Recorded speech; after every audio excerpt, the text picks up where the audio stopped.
Hello, hello, everybody. Hello, hello. My name is Todd. Welcome in, welcome in, welcome in. Happy Friday to you. Glad you're here. Glad you are here. Appreciate it. We have 5 amazing member requested videos for you today, and I hope you enjoy them as much as I will. These are all member requested videos off of toddreacts.com. If you too would like to request videos and literally guide the stream, you certainly can, toddreacts.com. Every tier you see before you has video request credits, so go ahead and take a look at those, take a look at the differences. The big one being that the series gets a monthly stream specific to the series, folks, members, that actually picks their videos out of the queue and kind of jumps the line a little bit. So there's a little bit of priority there if you're a series member, but go ahead and check those out. I appreciate it. We have lots of great members currently. Shout out to them. They literally picked all these videos. So if you enjoy what you see, it is because of the toddreacts.com members. Winter collections available right now. Shop 15% off for members, ships worldwide, all that good stuff. Lots of different colors to choose from to match your style. Very inclusive sizing as well. So go ahead and check those out. And accessories as well available. So go ahead and check that. Quality is guaranteed on every order. And if you're already there, or you know of it, or maybe you've never visited before, the Todd Reacts YouTube channel, subscribe. Over 14,600 of you have already hit that button. I appreciate it. It's a free and easy way to support the channel, and you've done so I appreciate you greatly.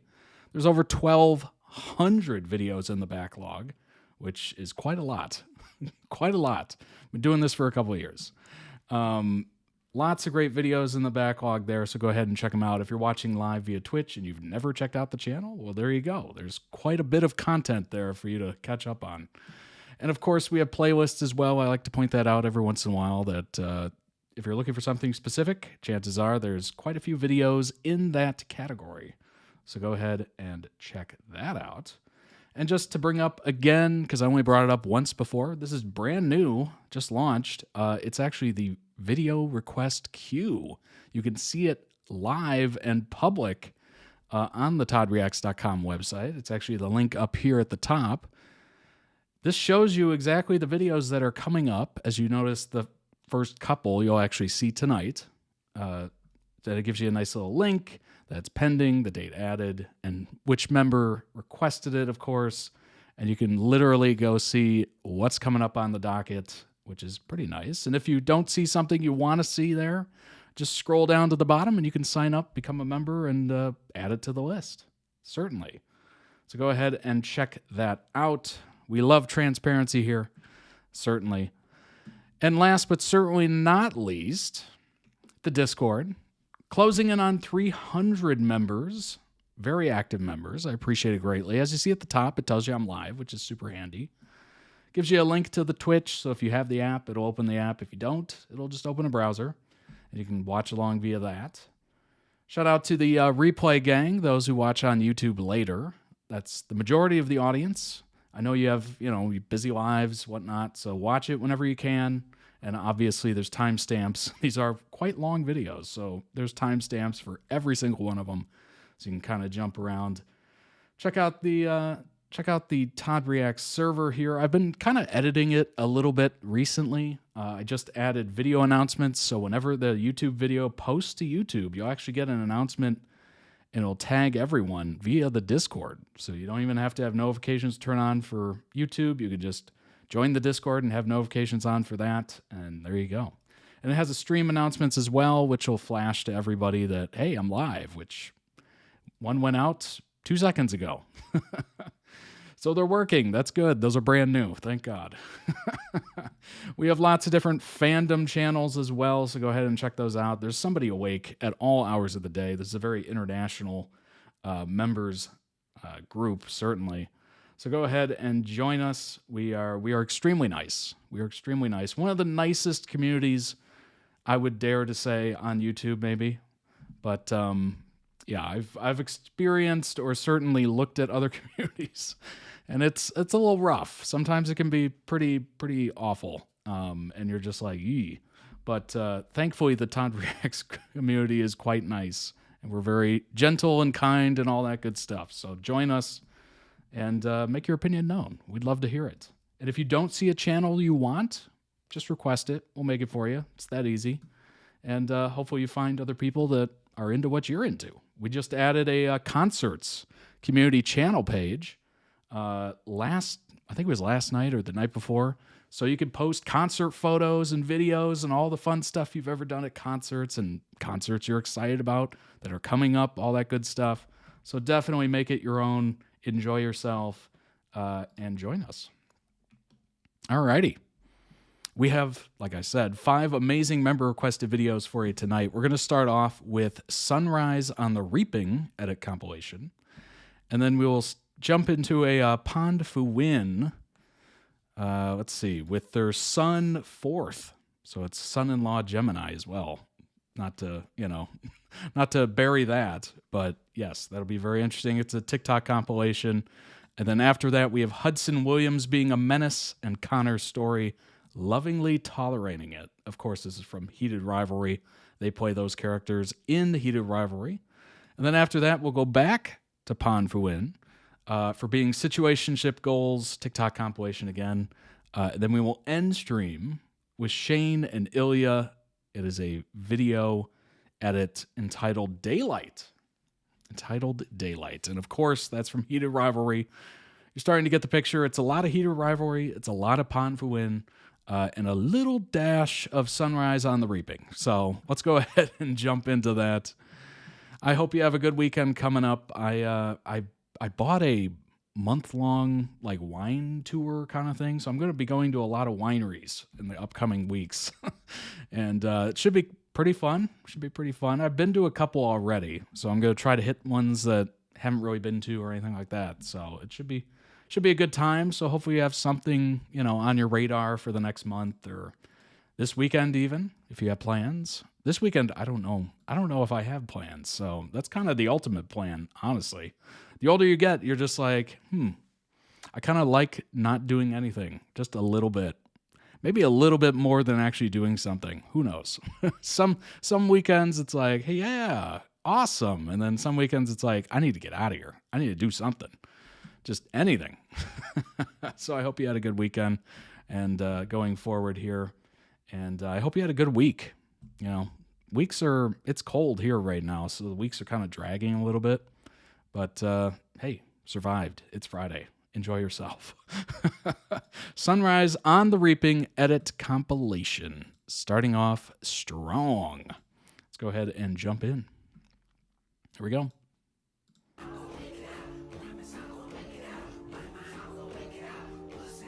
I've heard nothing about this, by the way.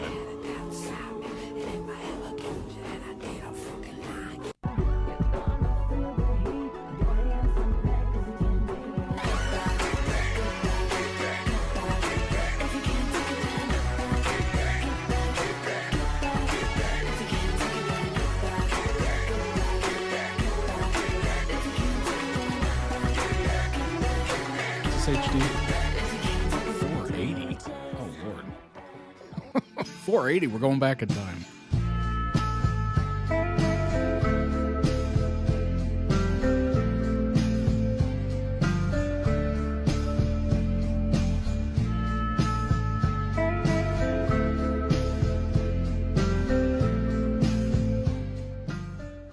Mr. Donner runs up on the stage with a fistful of cash, hoping to somehow bail Mazily out, while his wife and Marilee huddle near their storefront. Don't, Papa!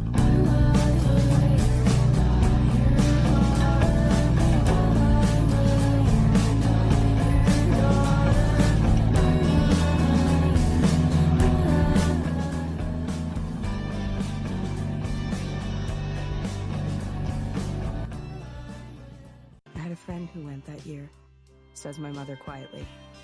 Mazily Donner.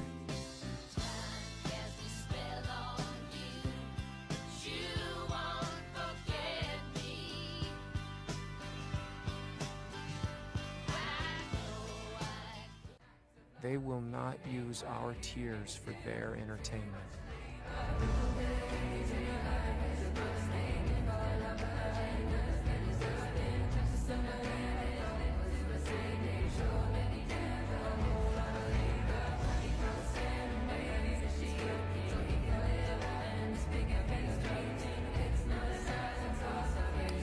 I actually just rewatched The Hunger Games, oh gosh, a couple months ago maybe, and I was blown away at how good it still is.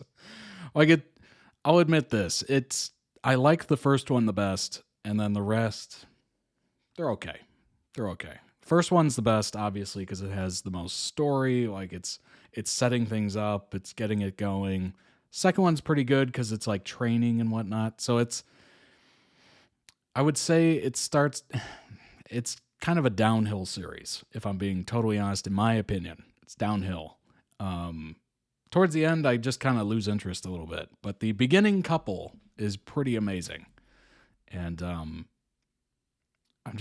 blown away at how much I enjoy it, even though I never read the books. I never watched it when it first came out. I watched it much later, years later, after it came out to theaters. And I like it. As much as Maze Runner, probably not. But it's very, very good.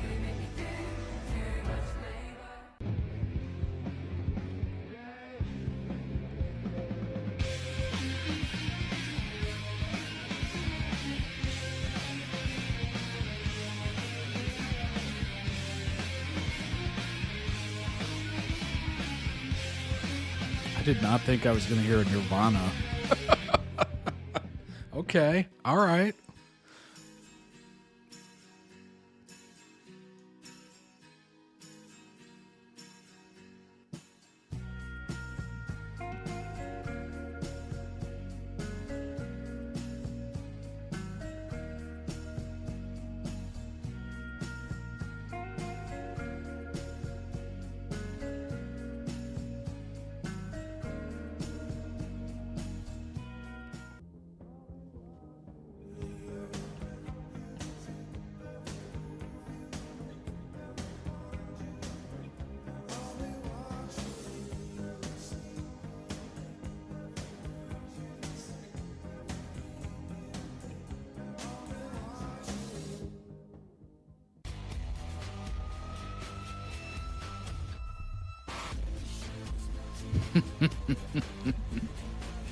I see Jesse. I know him from quite a few things at this point.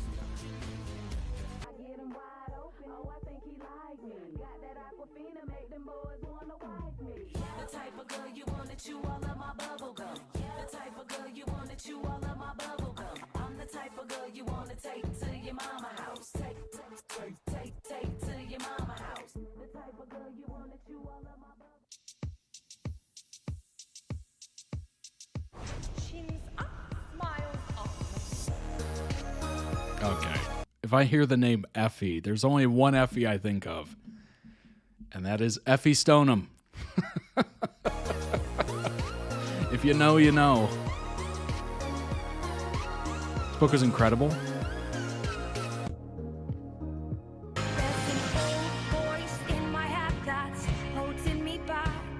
Is this a prequel or a sequel? I'm almost thinking it's a prequel, right? Again, I am totally ignorant here.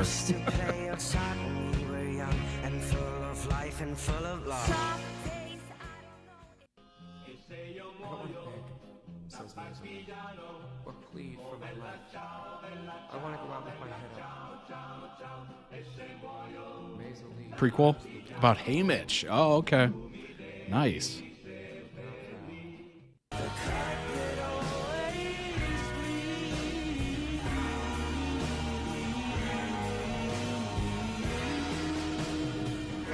The Capitol can never take Lenore Dove from me again. They never really did in the first place. Nothing you can take from me was ever worth keeping. And she is the most precious thing I've ever known.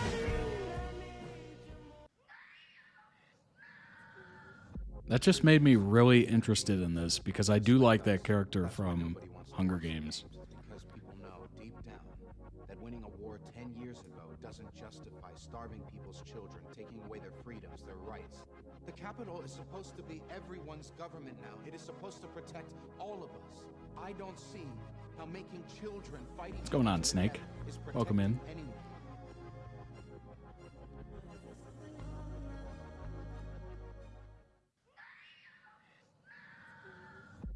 tributes are human beings, just like us. That's why nobody wants to watch the games. It's because people know deep down that winning a war. Did I just have deja vu? What happened? I swear it wasn't me. I swear. Probably the darkest book in the series. Ooh. Okay, now I'm interested. Now I'm legit interested.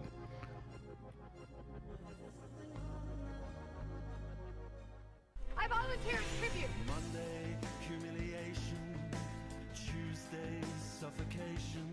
The Hunger Games movies or series,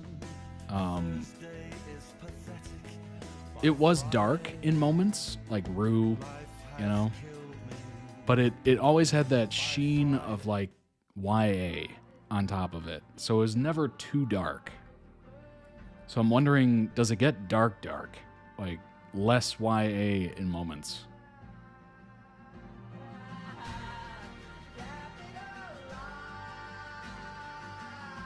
Or does it kind of stick to that YA polish?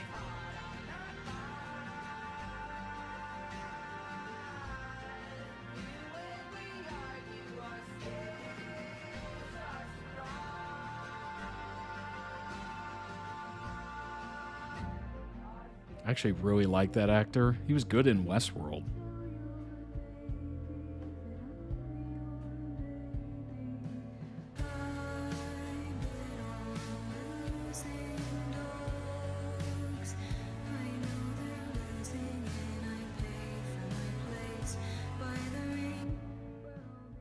After a momentary confusion, I put it together. They are coffins. Luella, Maisie and Wyatt will be riding It's home. still YA, but to be honest, I'm not sure how they'll be able to do some of the scenes. Interesting. I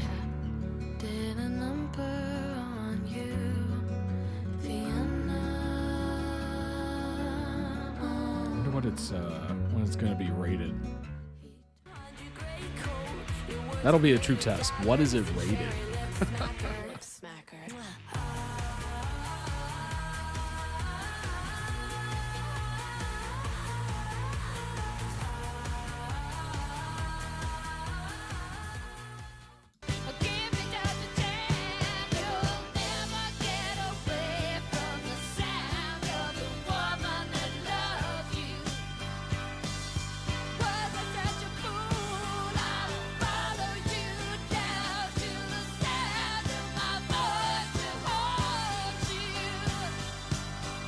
What's up, Alice? Welcome in. You did make it. Happy Friday. All that good stuff.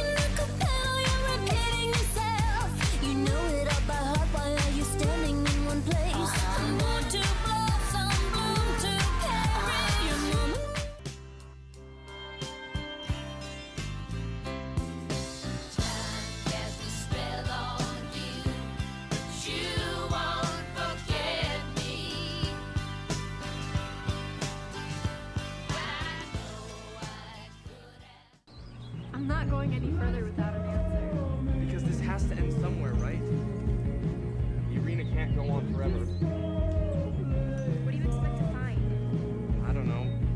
Maybe something we can use. Nothing like it, not like the way you move. I can try, but I can't hide it from you.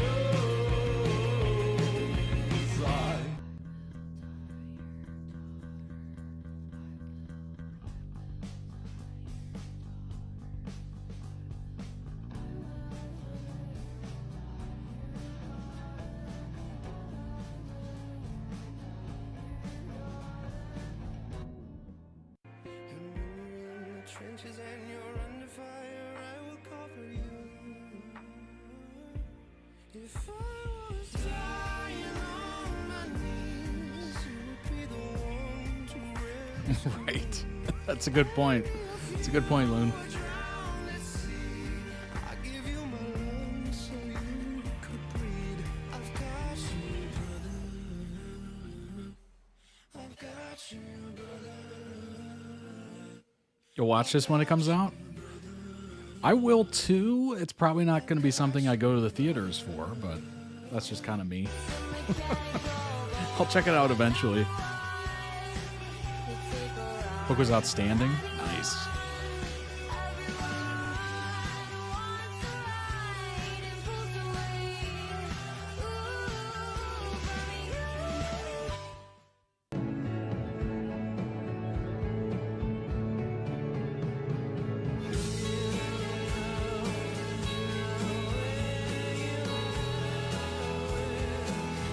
Capture the aesthetics, indeed. It's very nice. It's actually pretty impressive they're able to do this.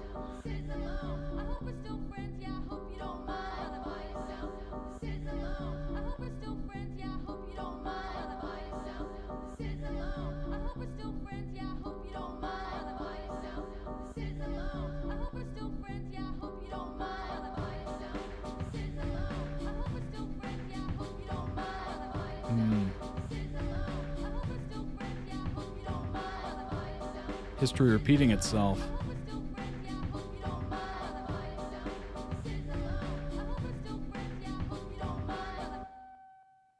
The two things I love best, wasting time and being with my girl, Lenore Dove.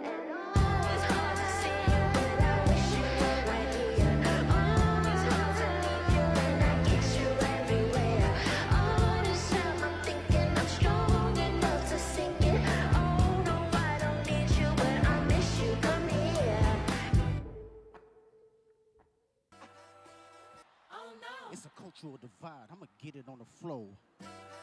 You really about to do it? 40 acres in the mule. This is bigger than the music. You really about to do it? Yeah, they tried to rig the game, but you can't fake influence. They get on it like that. Hey, I'm tripping, I'm sliding, I'm riding through the back like. Hey, monster on the beat, ho, Debo, any rap nigga, he a freak throw, man down, call her Amber Lambs, tell him breathe, bro, nail a nigga to the cross, he walk around like Tizo. What's up with these jabroni ass niggas trying to see Compton? The industry can hate me, fuck them all and they mama. How many options you really got? I mean, it's too many options. I'm finna pass on this body, I'm John Stockton. There's quite a few moments in those movies where it's just like, yes. Like it gives you that kind of like sense of like, yes, do it. You got this. It was almost like sports in a way. You just had those moments of like game changer and you knew the good guys were going to win. And it was sweet, sweet revenge.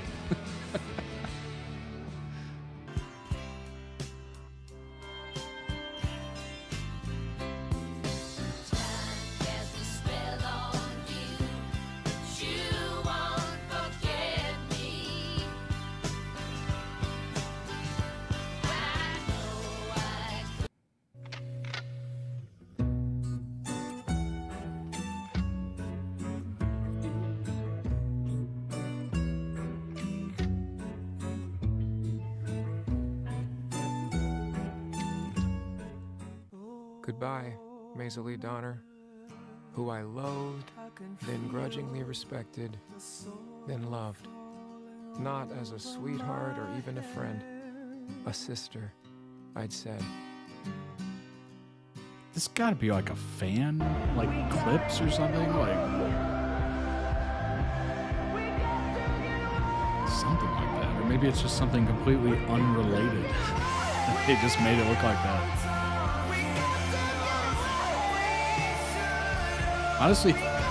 Honestly, they could have used clips from like the 100. I don't know if a lot of people have seen that, but very similar kind of atmosphere. I'm a twin. I had a brother.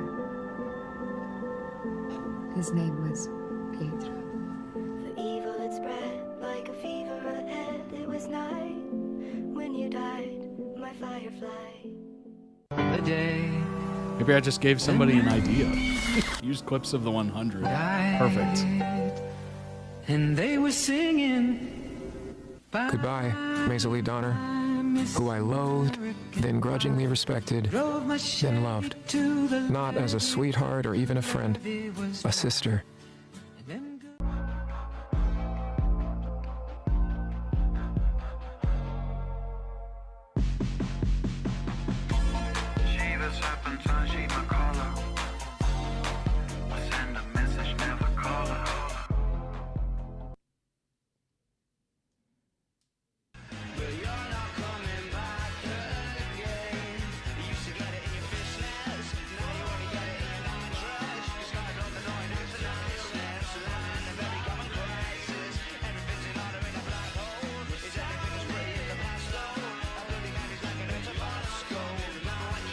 Definitely a Maisel fan. Yeah. We've seen about, I don't know, 90% Maisel. I don't know how, and I don't know where. I don't know anything, but I feel that in my heart. You and me, we will find each other as many times as it takes. I'll be there in the meadow waiting. Oh my gosh, I was just listening to this song. That's crazy. Promise, okay? Okay.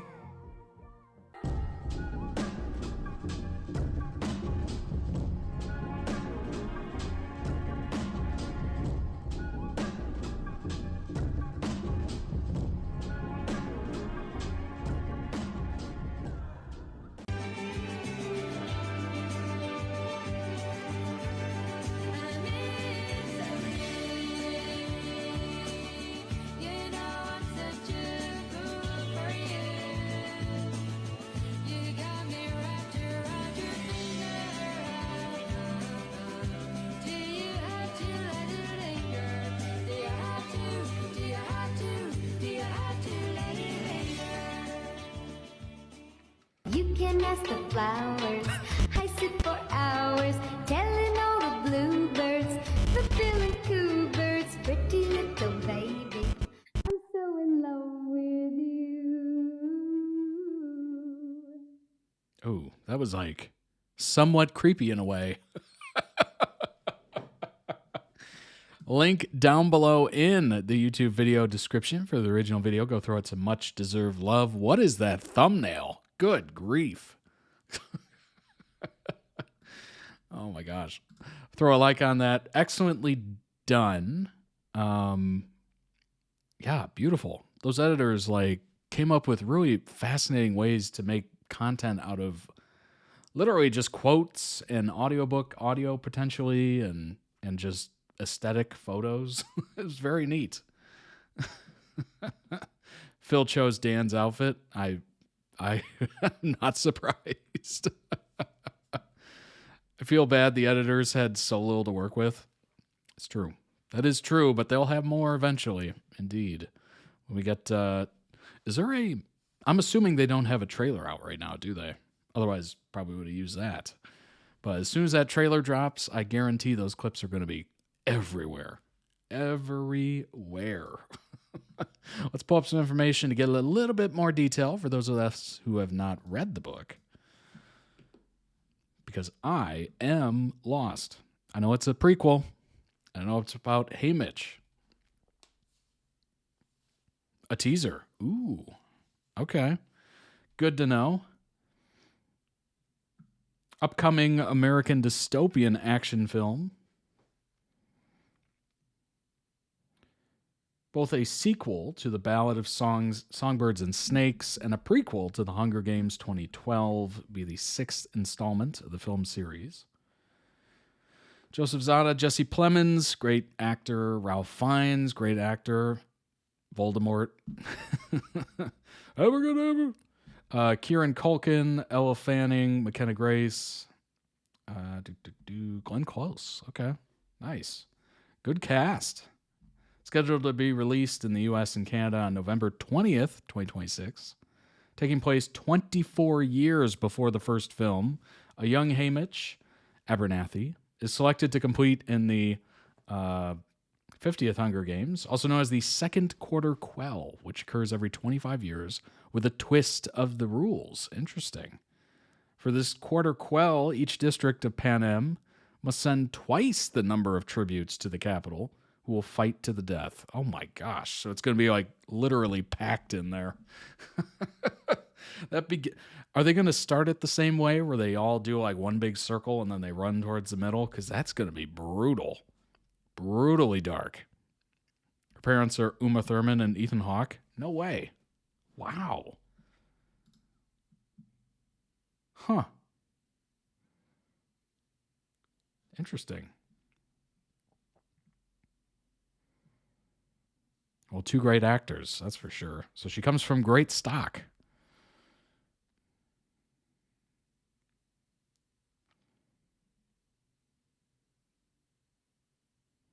All right, let's see here. In December of 25, it was revealed that Jennifer Lawrence and Josh Hutcherson would reprise their roles as Katniss and Peeta, respectively. Really? Okay, that's going to get everybody to show up. Even the people that were around in 2012, they'll show up for sure. November 2025, exactly a year from theatrical release, an official teaser of the film was released before filming had even ended. There you go. That's how you get the people interested. Loved her in Stranger Things? Nice. Hunger Games Sunrise on the Reaping gets star-studded first teaser trailer. Speaking of, I literally just asked this question, and now it's like, boom, article. Lionsgate has released a teaser for the prequel film. Shout out to the mods for getting all these links. It's almost like we're on the same wavelength. Teaser shows glimpses of the arena and counts down from 10 to, as we see the tributes, 48 of the usual 24. That is a crazy amount of people. Prepare to fight to the death. Also shots of Ralph Fiennes as President Snow. That's good casting. Jesse Plemons as Plutarch Heavensby. Boy, what a name. And Elle Fanning as Effie Trinket. Fanning told Good Morning America at the Academy Museum Gala in October that she was in the middle of filming the highly anticipated movie. Effie she's on the screen right now, some good looks, good outfits. End of the teaser trailer includes the voice of Woody Harrelson, who played Haymitch in the original, saying, "I think these games are going to be different." There you go. I think so too. Double the death. Coming this fall. Double the death. Sunrise on the Reaping is based on Suzanne Collins' 2025 novel of the same name. It revisits the world of Panem almost 25 years before the events of the original book and film saga. Francis Lawrence, who is behind the camera for 4 of the 5. Okay, so continuity's great right now.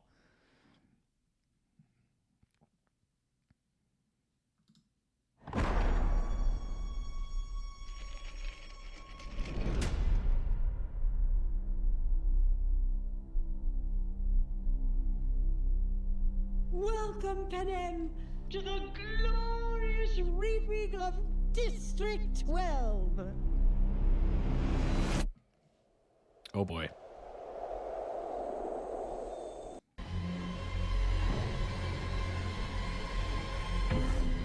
It's time for the second quarter quell. Well, it is a big space, so I guess you could easily fit 48 people in there. But the beginning is going to be brutal. Oh my gosh.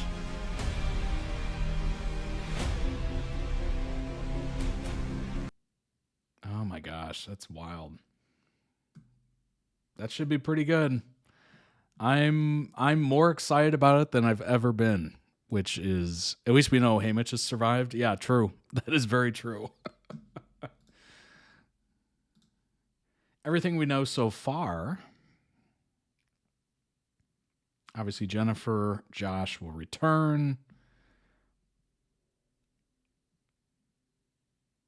If you've been living under a rock, apparently I have, you might think the world of Katniss Everdeen and the Hunger Games came to an end in 2015 with the release of Mockingjay Part 2. However, you'd be wrong in missing out on a pretty crucial element, that they were books first. Well, I knew that. I'm not that under a rock. Author Suzanne Collins has been pretty busy since we bid farewell to Katniss and Peeta. Initially Okay, George R.R. Martin, this is how it's done. This is how it's done. The book series ends, the movies end, and you're like, you know what? I'm going to get going on the next one. And you finish it. You finish it. Oh, gosh.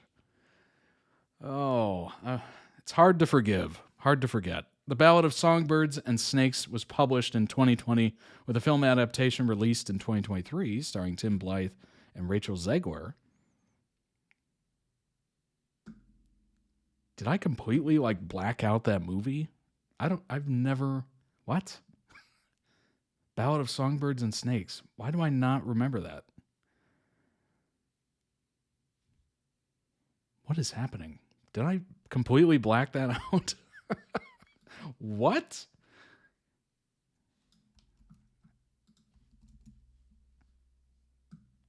Oh, wow.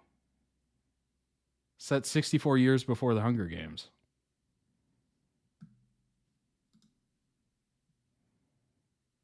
Huh. Apparently, I do not remember it. Weird.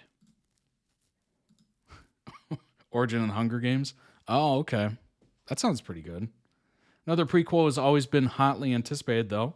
Hunger Games fans have been wanting to read about the games that District 12 victor Hamish Abernathy won. In fact, fans have wanted it basically since we met him in the first Hunger Games book. What happened in Hamish's games at the second quarter quell that left him with a disgruntled drunk? I don't know, maybe the games itself, but maybe there's other contributing factors. Aside from the whole capital eat the poor mentality, of course. Sunrise of the Reaping came out in March 2025, telling us the exact story. Legendary and looms large over the history of the games, even into the time in which Katniss Everdeen, a quarter century later, like fans around the globe, we are eagerly anticipating this exciting return to Pan Am. Obviously, we know the cast. Pretty great casting.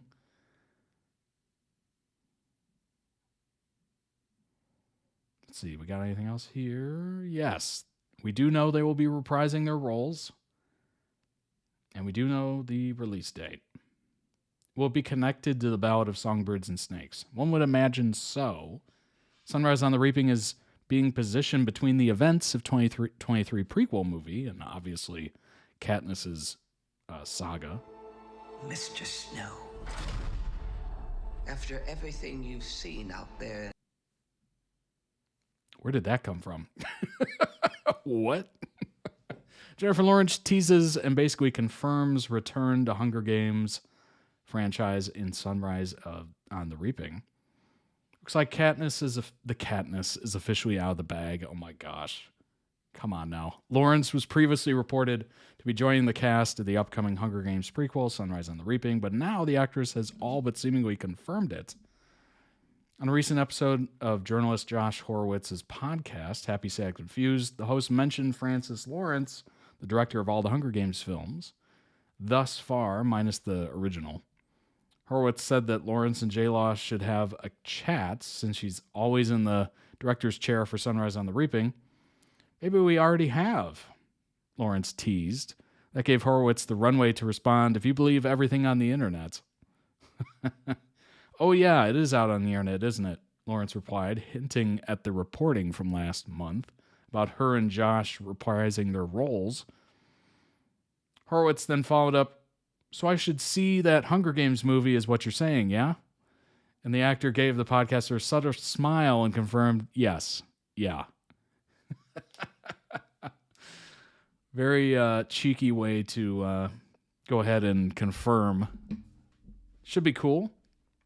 We love the member berries. Member berries are always nice. It can be overdone. There can be too many member berries, but just a couple, you know. It's a couple here and there. It's nice. Well, that looks interesting. I can't wait to see more. I'm looking for that full theatrical trailer. That's going to be quite interesting. See kind of the tone of the movie. See if it'll be a little darker. Maybe it'll be a little more adult as opposed to YA. Who knows? I'm assuming if it's the same director and it's the same series and franchise, I don't see it being any different. But well, it's going to be entertaining. I can tell you that for sure. Like, that is a guaranteed. Like, all those movies were super entertaining. So it's just, should be exciting. Should be very exciting. If you love the book and you love the story of Haymitch and whatnot, I'm assuming they're not going to let you down with the movie. So that's one thing they seemingly have not done.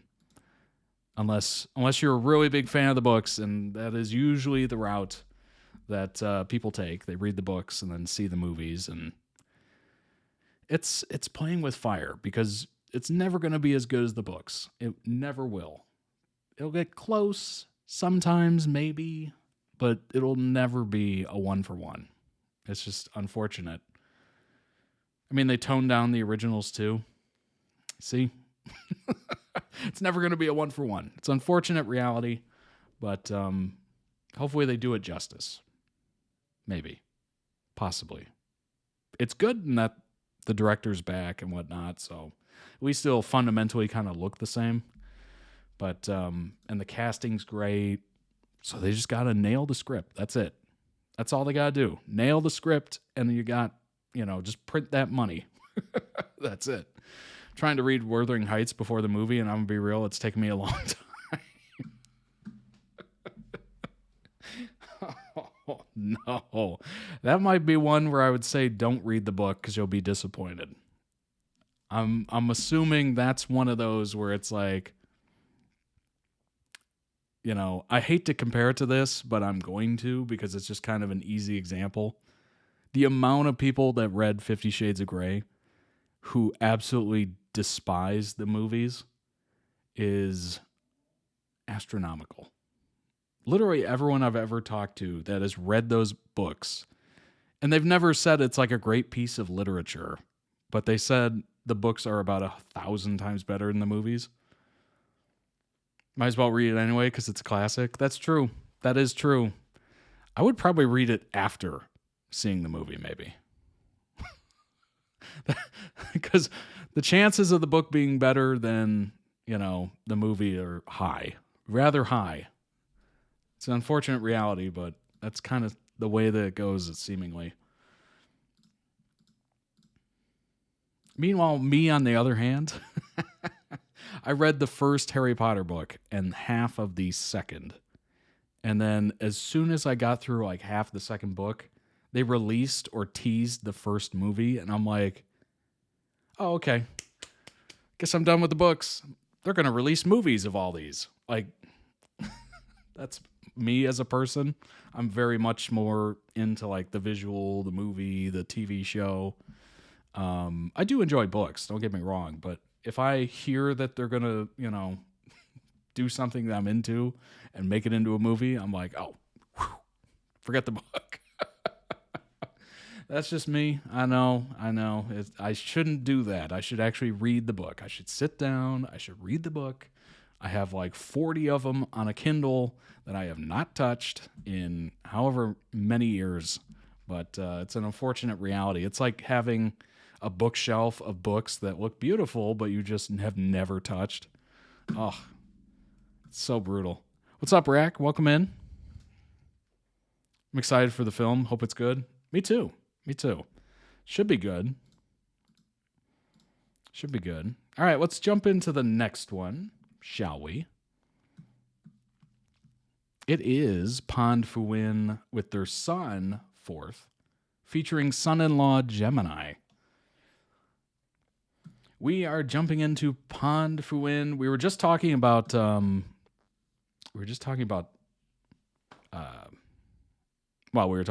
books, how they're usually better than movies or TV shows that they're based on.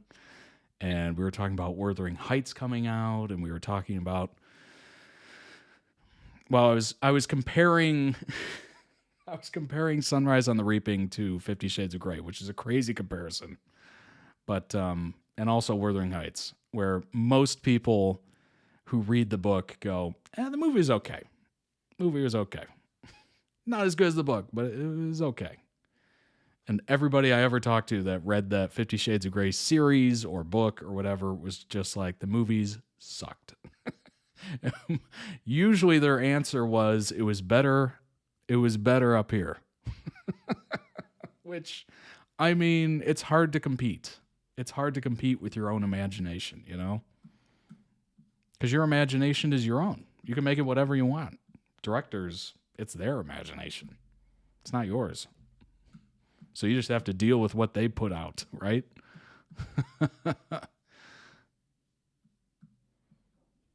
I agree with the book's first movie thing. Unfortunately, movies can't capture the same magic books do.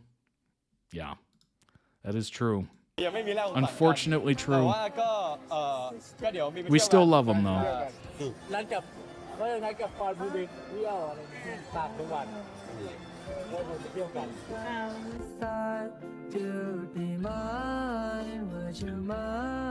I will say, even if the movie is not great, it's still kind of cool to see it come to life.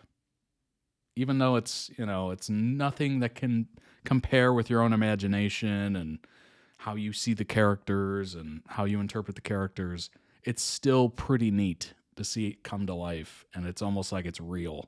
Like just a little bit more real.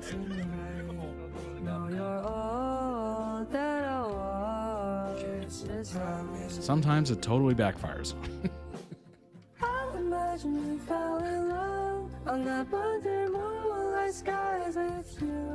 I think I'll picture us with the waves, the ocean's colors on your face. I'll leave my heart with your answer, so let me fly with you.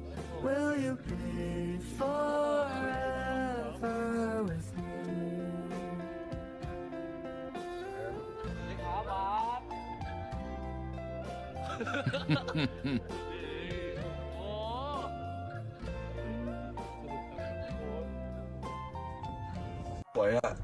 Hey, อยากแวะ ผมนี่อยากกินกาแฟเลยไหว้พระก่อนเดี๋ยวกลับมาแวะทุกคนครับผมทริปนี้คือผมรู้สึกอาภัพมากเลยเพราะว่าปกติเนี่ยผมแบบไม่ได้นั่งกับวินใช่ไหมวินไปรับไปส่งใช่ไหมจะได้นั่งหน้าตลอดเลยได้ทั้งทริปนี้เนี่ยกูได้นั่งหลังทีเดียวเลยกูได้นั่งหน้าได้ดูวิวเลยครับผมไม่เป็นไรครับปอนไปนั่งหลังไปโอเคแล้วน้องชายมานั่งหน้ามาไม่เป็นไรโอ้สูงว่าอยากเปิดให้ดูเลยแต่ไม่อยากให้ดูเดี๋ยวค่อยลงนะค่อยถ่ายรูปให้ดูนะวัดไม่ชัดอ่ะเนี่ยวัดขึ้นไปขึ้นไปโฟขึ้นไปอีกรอบครับขึ้นมาโฟที่สุดไป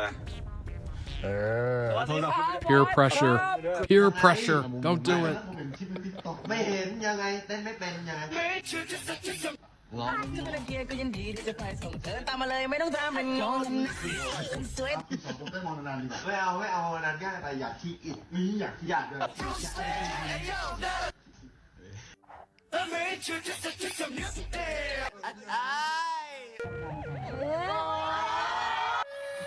เพราะว่าในใจแบบผมมีอยู่คนเดียว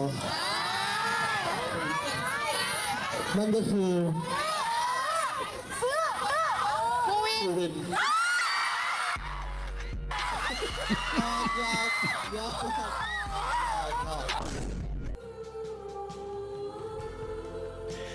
Don't just sit in front of me, wait for me to talk.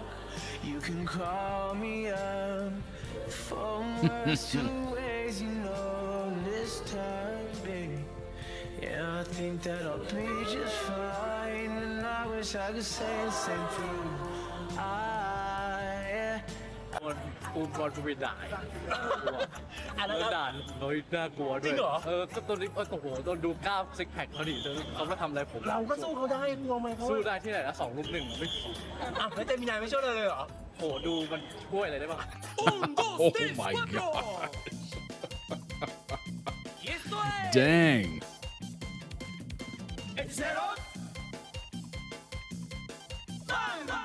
This morning I was scared for the people แปะ I feel scared for this morning เช้านี้ไม่ได้มีอะไรเยอะมากนะครับผมเช้านี้ก็ชิวๆนะครับไม่ร้อนเลยครับผมอากาศเย็นมากๆเลยถูกไหมโฟร์ And afternoon we got a yard vroom และเดี๋ยวตอนเย็นนะครับก็ขึ้นยาร์นะครับผมแล้วก็ไปvroomกันนะ feel so good man feel so good man I should know that you're no good for me.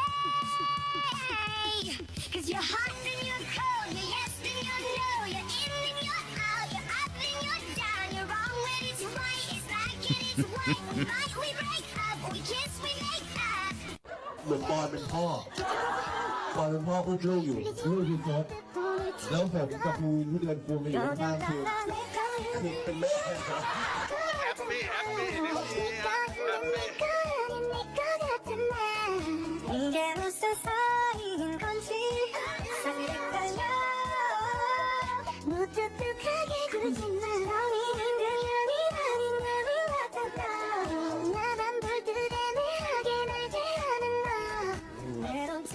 내 ติดครอบครัวนะครับพ่อแม่ครับแล้วก็หมานะครับ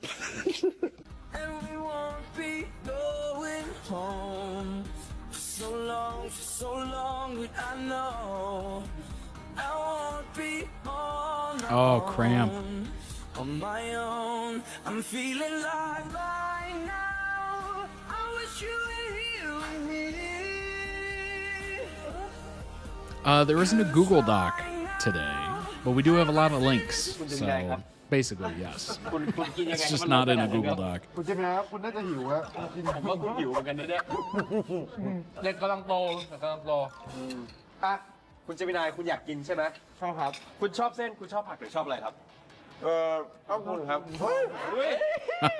ชอบเนื้อออกโตปัสไส้กรอก ชอบไส้กรอกโอเคได้ครับ ไม่ชอบอยู่อย่างเดียว ไม่ชอบอะไร ไม่ ค ช รั อบบ อยู่อย่างเดียวคืออะไร ชอบมึง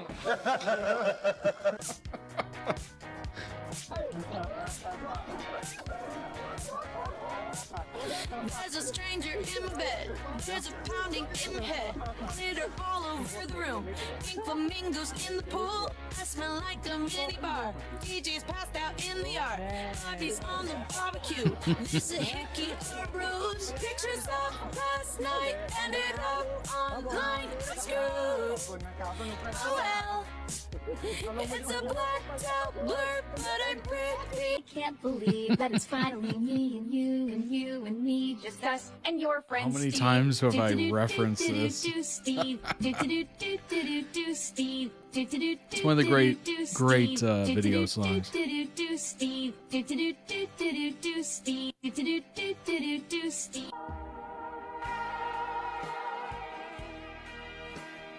ติดครอบครัวนะครับพ่อแม่ครับ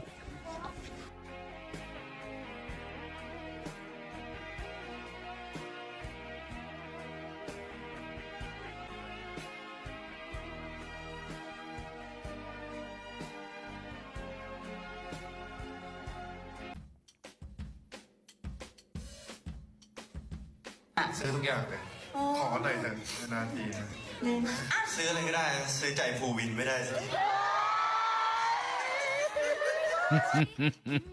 I go on too many dates, but I can't make them stay. No. ใช่ ภาษาอังกฤษเรียกว่าอะไรคนละโฟนอะไร Can't stop, won't stop moving. It's like I got this music in my mind saying it's gonna be alright. Cause the player's gonna play, and the hater's gonna hate, baby. I'm just gonna shake, shake it off, shake. Oh, that's right. I'm feeling your love. ได้ชอบหรือได้ยังมอง I still you more. Ilana ikulay. I'm feeling your love. Shiyara setayo. Under the shiny skies, with just a bit of clouds. Ohayo oyasumi dake wa yukoto every day. Hamigaki to taberu toki. ภูวินครับ my bestie ภูวินครับภูวินต้องขอชื่อภูวินครับภูวินครับยังไงก็ภูวินครับผมรักพี่ณนนท์ครับแต่ภูวินไม่พี่เอิร์ธครับผมเลือกภูวินครับพี่มิกอะผมไม่เลือกผมเลือกภูวินครับเจมินายนอร์วิทครับภูวินครับ my bestie เจมินายนอร์วิทครับภูวินครับยังไงก็ภูวินครับเจมินายนอร์วิทครับ my bestie ต้องเป็นเจมินายครับมันไม่มีใครมาแทนที่เจมินายได้ครับรักนะครับ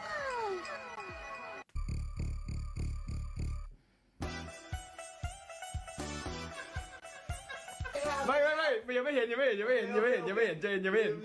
เห็นใส่เสื้อโอ้ยตกใจหมด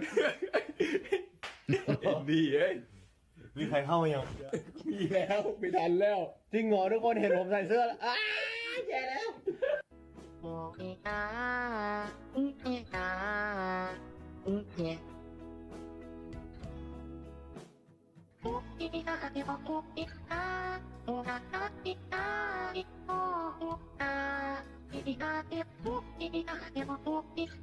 คืออะไรนะอันนี้คือทำอะไร These sponsorships.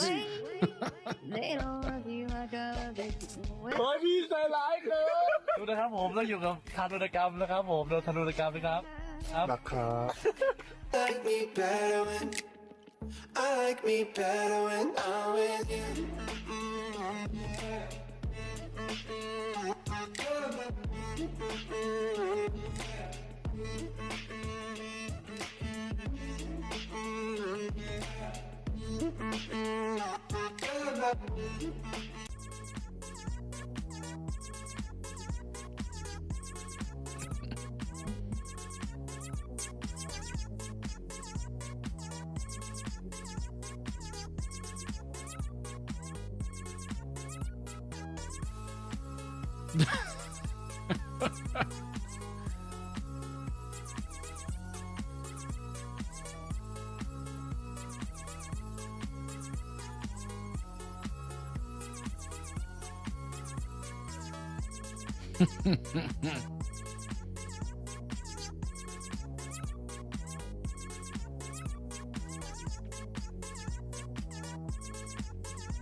เขาชื่ออะไรนะไอ้ตัวตะเปียกใช่เห็นน้องใน No one's ever had me, not like you. Truth, dare, spin bottles. You know how to ball, I know Aristotle. Brand new, full throttle. Touch me while your bros play Grand Theft Auto. It's true, swear, scouts, honor. You know what she wanted, and boy, you got her. Brand new, full throttle. You already know, babe.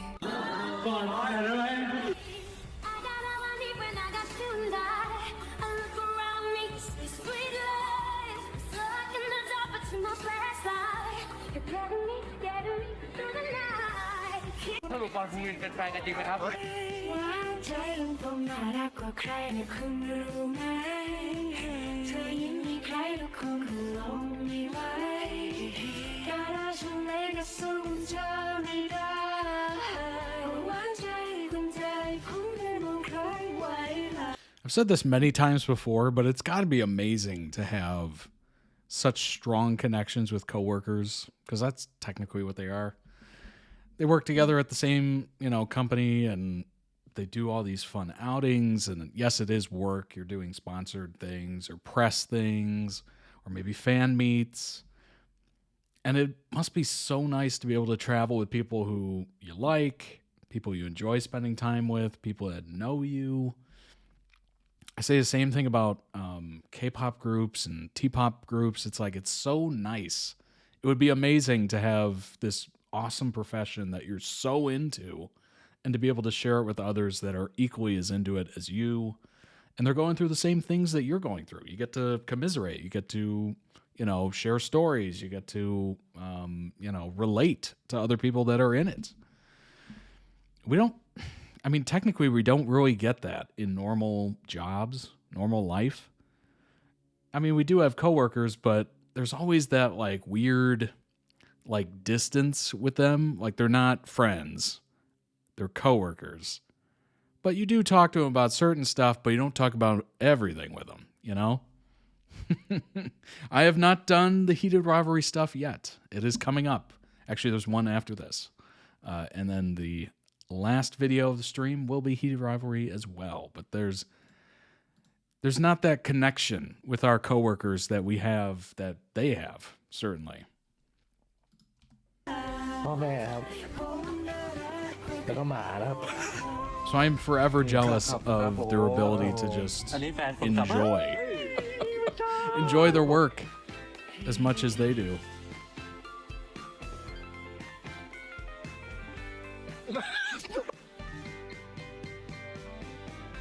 And I'm sure there's low moments, of course. There always is. Even if you enjoy your work, you're still working.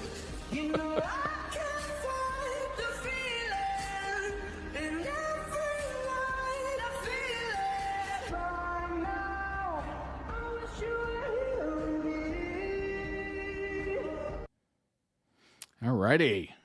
Link down below in the YouTube video description for the original video edit. Go and throw some love on it. Excellent compilation there. Me and you and us and our friend Steve. That is so relatable in that situation. It's ridiculous.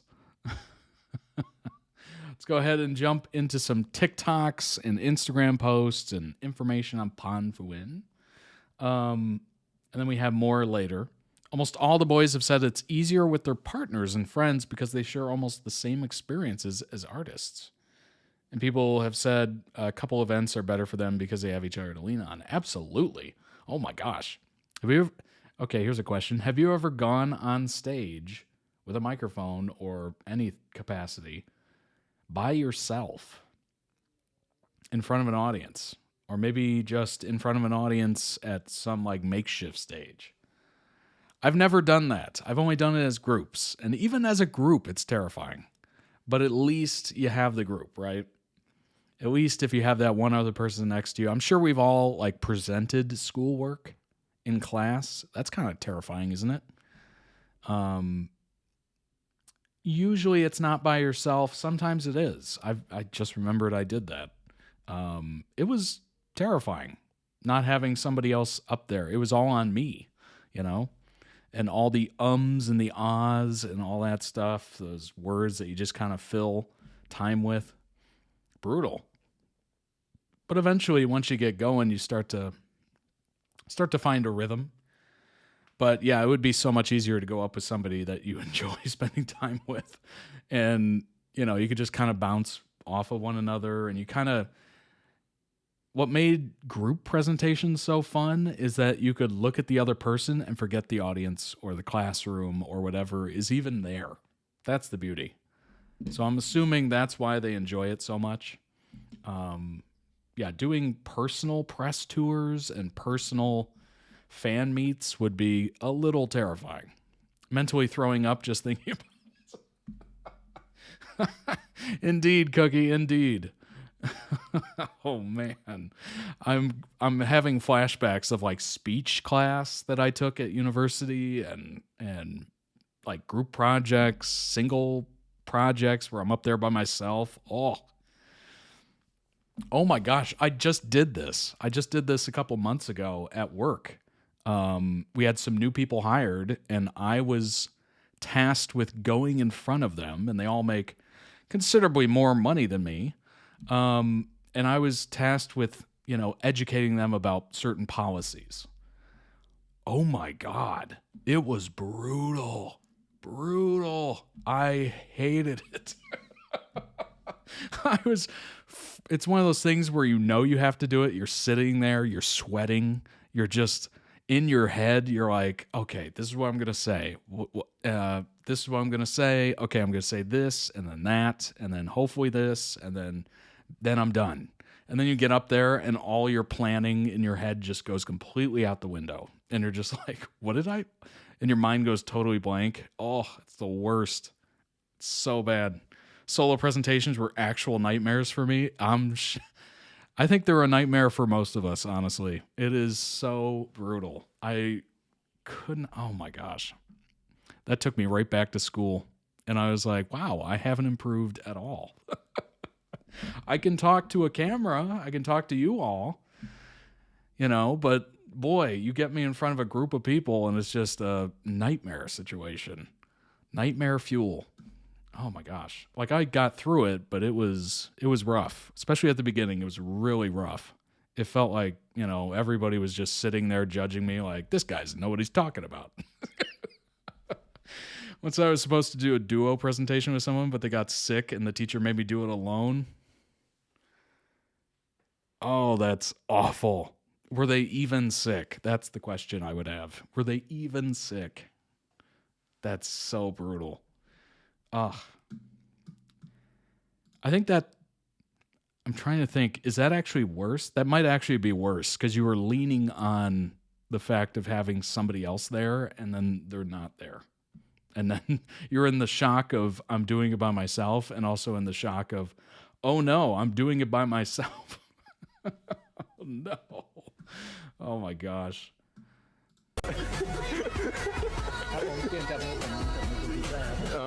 With their son PondPhuwin.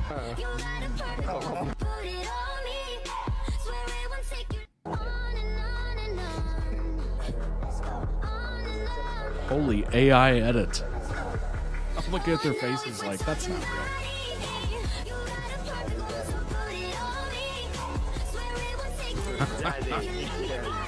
Daddy. Call me daddy.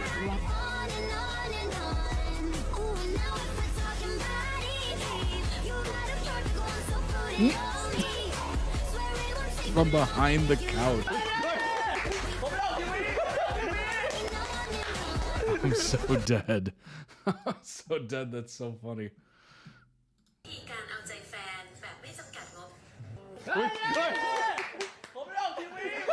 We already divided up parts, so I was a mess trying to explain their part. Oh my gosh. Not only are you presenting alone, you're presenting information you have no idea about. That is... My sympathies to you, your past self. I got airtime, I'm gonna cut that out. ครับผมเปลี่ยนจับมือผมจับมือคุณพีทก็ได้ครับผมคุมกันไว้นะครับผมนานๆนะครับผมขอบคุณครับ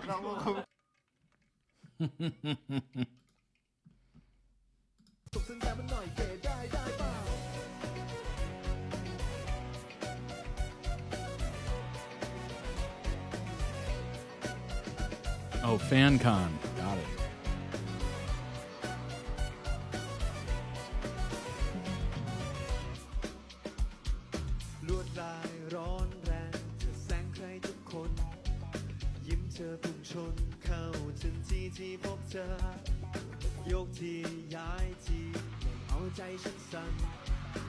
What is that move?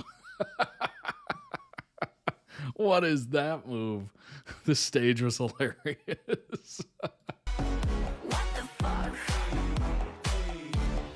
Han's reaction to Fourth kissing his shoulder.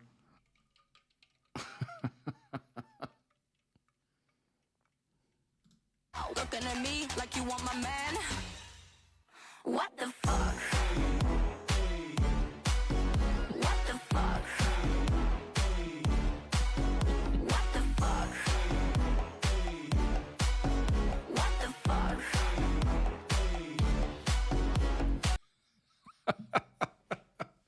Oh my gosh. Always pushing the envelope, huh? PondPhuwin and Gemini 4th Airport looks as they are leaving the New York Fashion Week. This was a year ago. Got some Tommy Hilfiger. The boys are looking clean. Boys are looking clean.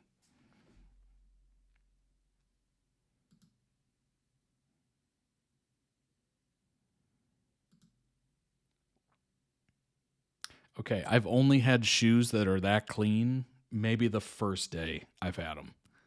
It's amazing how fast shoes you would like to keep clean get dirty as hell. It's like, okay, these are white shoes. I'm going to be very careful. I'm going to be extremely careful. I'm going to wear them only every so often.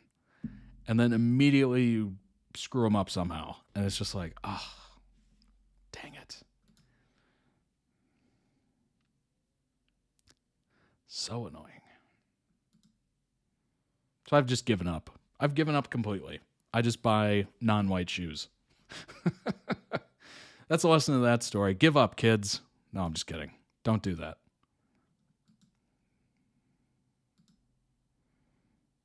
One of these days, I'll try it again. I'll get a fresh pair. I'll just wrap them in plastic. Saran wrap. Vacuum seal.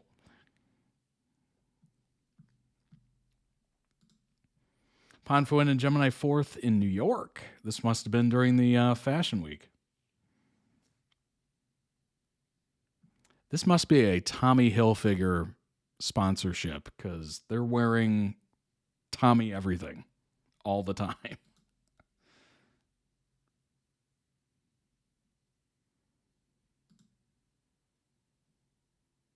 Dang.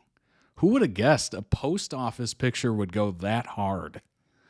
I've never seen a post office picture go that hard. This was a while ago, maybe 2024.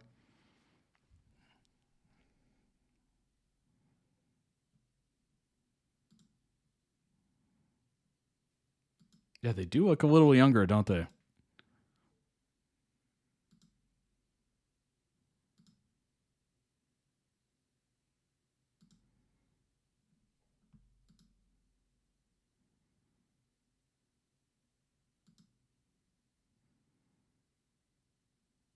Very, very cool. Extremely cool. Dang.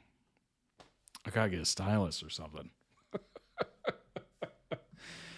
Amazing, amazing photography skills. Whoever's taking the photos, I'm assuming they're taking photos of each other, right? They're ambassadors for Hilfiger. That makes sense. That makes a lot of sense, doesn't it?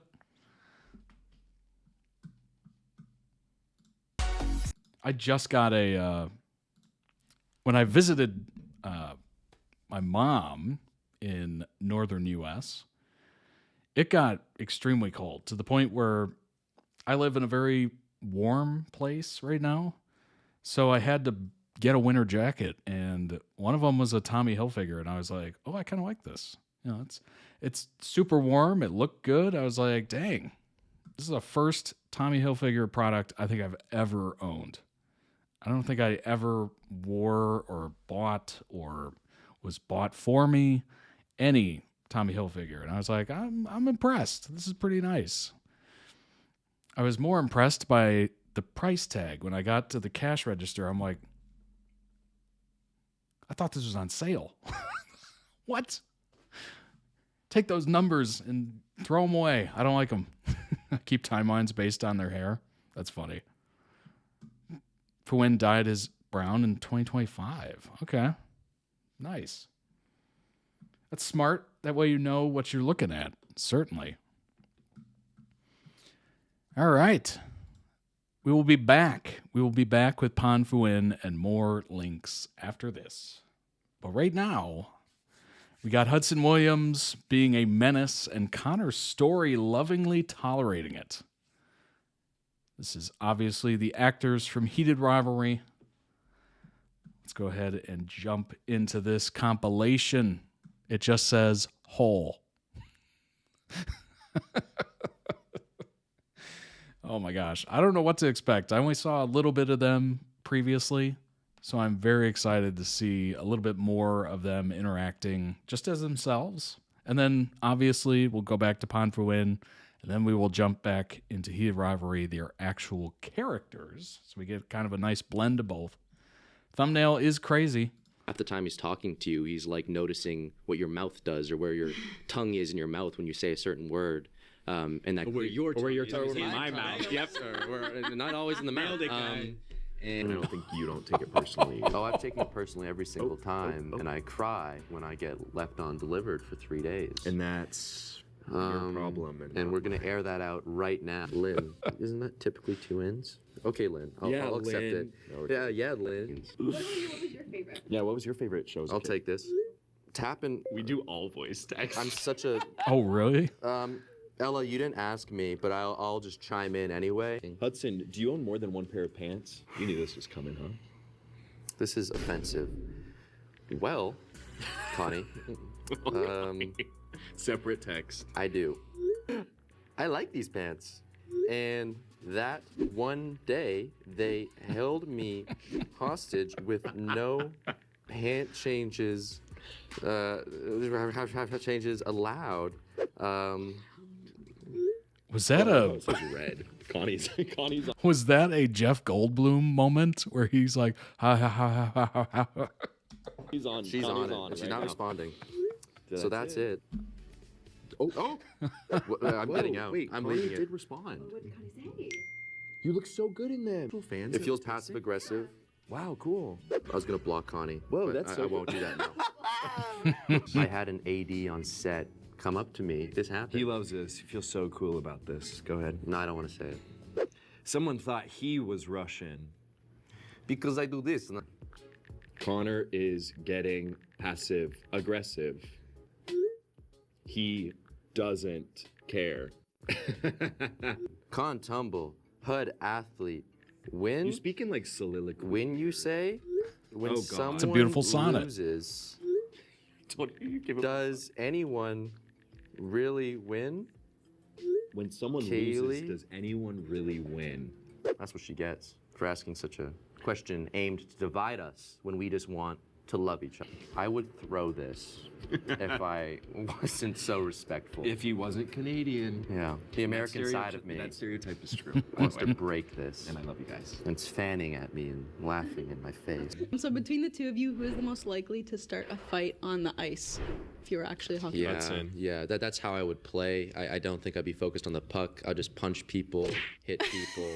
We were at the airport the other day, and he got stopped in security, and he was like, "There's something in your." I hated that guy. And then he was like, "There's something in your bag," and then he pulls out 2-gallon Ziploc bags full of skincare, and they like opened it and were like looking and like This shaking. piece of condescending garbage Did they was throw just it? looking at me kind of like, they're all under like, 100 "What is milliliters. this?" He's just holding it in my jojoba, he's holding my Cos-X, and then Yeah, he's do you not holding know my what jojoba oil goddamn... is? Like- Yeah, and I was like, yeah. He kept looking at me You do as have he's great, looking you at have this. great skin though. He's got great. Yeah, I should have Yeah. said, you should take that. And he still had the audacity to judge me. So that Trust man me. is, if I see him again. The first time you kind of take off your clothes, you're like, oh, this is, I can do this. You And then it should becomes take easier that. And easier and easier. And then you're never wearing clothes, even in scenes when they want you to wear clothes. Even during break, and then other HR, not our HR, is knocking at your door and saying you're a problem on set. This is not actually an issue. This is a joke. I'll just let everyone know that really quick. Thank you. He's mine. It's a joke, guys. It's a skit. It's a skit. I'm a manager. Who's the target audience of Heated Rivalry? The people are gonna love it. We know they're gonna love it. Hopefully they love it. I don't know any of this. But then hopefully some people, it can just like penetrate their hearts. Choice of words. Choice of words. Yeah, you see a solid amount of my body And mine. It's out there. and them together. Hands going places that hands have never been. Tongues going in holes that just fill you with. Hey, that's enough. That he's crazy. And I mean like crazy in the way that I think is actually good, inspiring. He's like unabashed, he's bold, he's funny, yeah, all that. Yeah, crazy. Yeah, he's crazy. That man is crazy. Oh my god. His sense of fun and play. He said a lot about you. He seems to agree. Well, he said he was meant to be one, so if he said too much, then he just answered the question and properly.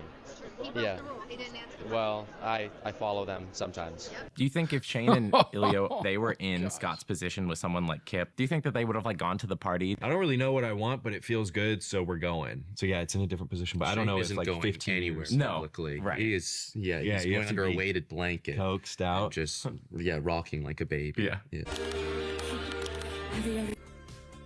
Sex. That's sex. Do that every night. It's hockey. Hockey. Yes. Hockey. Oh. Back check? Back check? That's hockey. It can be a sex position though. Hockey. That's hockey. It's both. It really is. It's hockey, but you know, you can power play if I'm you like, want to. honestly, like it depends. You can make them whatever you want. Power your play. Oh, that's hockey. It shows how little That's I know. when you're stuck on the bench, but you can Right, also right. ride that pine. Sex. You can also ride that pine. Check. That's hockey. Oh, we got both in there. Damn, I should have known that. Love that crossbar. Remember the drawstrings? I'm getting into a little bit of a double entendre here, but I think Shane has an oral fixation. So that when there was not a straw in my drink, I would ask them to give me one. If I'm texting, I'm putting the thing in my mouth. I'm always putting things in my mouth, and I'll continue to do that. We get another season. There'll just be more things in my mouth. I was butt obsessed. Yeah, I prepared my butt. I tried. Oh, I was on that abductor machine more than I ever have. I've never opened my legs more. And in terms of just being comfortable with it, I am unfortunately just too comfortable with That is a good I had an question. old roommate, and we had A very good tally question. on our fridge board as a whiteboard, and it was He's total insane, times Hudson and I love it has too. mooned this person. Does not And hold I back. think in the short time we lived together, I think I got to 31. That's a good friend. That's a good friend. Has there been like any comments that have really stood out or things that make you laugh? I don't think we can say any of those. The comments Honestly, are freaks. I would say they're not freaky enough. And you gotta scare me if you want to get me. He's lying. To He's lying. Reel back. So bring the heat. Yeah, Hudson can have more. Be careful what you wish for there. Don't be nice to me. Spit in my mouth.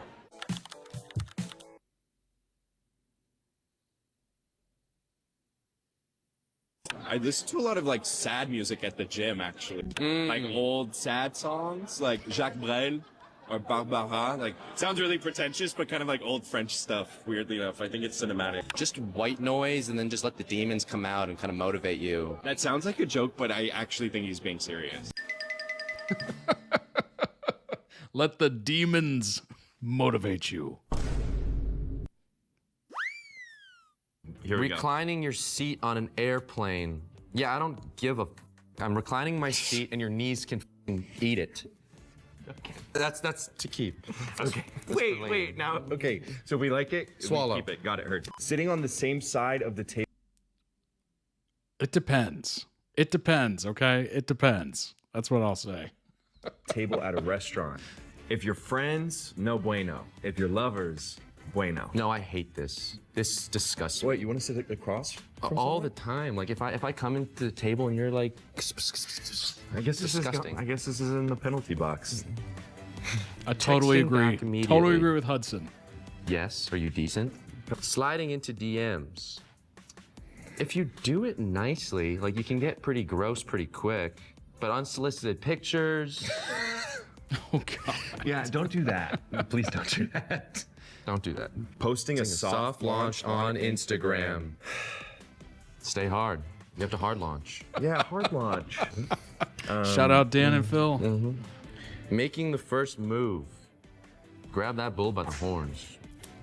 Pet names. Yeah. What do you think about pet names? Name your pet a pet name. If you name a human, I'm gonna throw up in my mouth. Hey cat. Hey puppy. Hey furball. Hey fuzzy. Hey whiskers. It's kind of like for furries. I love how like a lot of the Public displays of affection.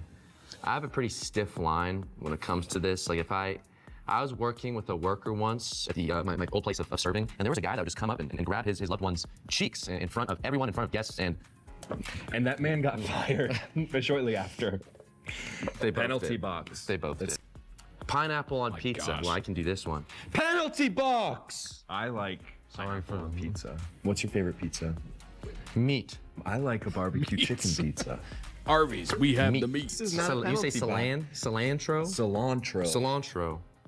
Cilantro. Penalty box with Connor Story. And Hudson Williams, stars of Heated Rivalry, the Crave original TV show, streaming now on HBO. It's gonna get spicy. I kind of prefer being the hole rather than the peg.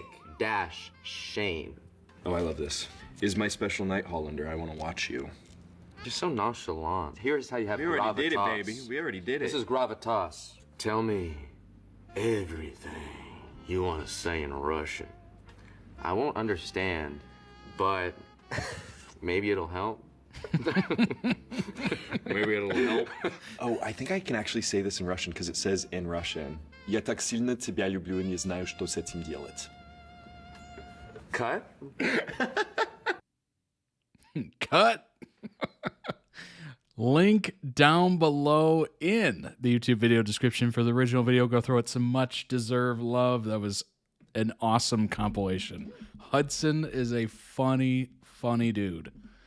Good grief. And I love the fact that Connor is just sitting there like, oh boy, I gotta get us out of this one. I gotta get us out of this one again. It's so beautiful. That is a great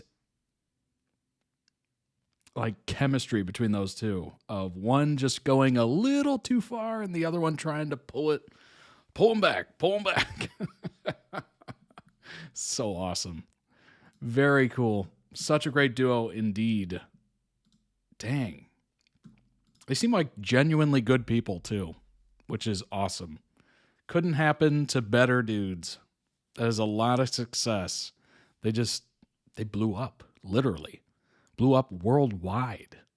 What a crazy amount of success, like, overnight. It's unbelievable. And it couldn't happen to two nicer gentlemen. Let's go ahead and bring up some information on Hudson and Connor as well. There we go. Such an opposite of his character. That's so funny. That is so ridiculously funny. And just hearing Connor's actual accent as opposed to his Russian is crazy.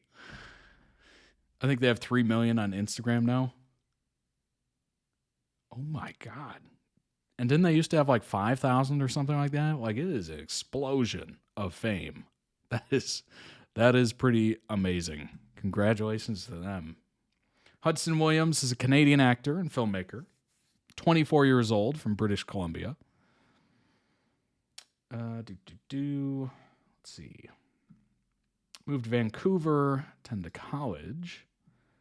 Earned an acting certificate from the Film Arts program the same year. After graduating, began writing and directing short films, attending acting auditions while working as a restaurant server. That's so classic. So cliche and classic. I love it. 2025, he was cast as Shane in the sports romance television series Heated Rivalry, of course. His chemistry with co-lead Connor was an important factor in director Jacobs' casting decisions. Williams said that his mother's concern that he would have trouble getting roles as an Asian Canadian actor was in this case unfounded. Instead, his mixed heritage was a crucial feature of the casting call. Very interesting. Williams has received praise for the subtlety of his acting and his ability to convey Hollander's inner thoughts. Rachel Reed, author of Heated Rivalry, of course, commented that Williams fully embodied the role of Shane. She said, "What that guy does with his face tells a whole story. It's all in the acting. You can see everything that Shane is thinking and feeling." Wow. Hudson Williams and Connor Story are both delivering some of the best micro-expression work currently on television. Dang. High praise.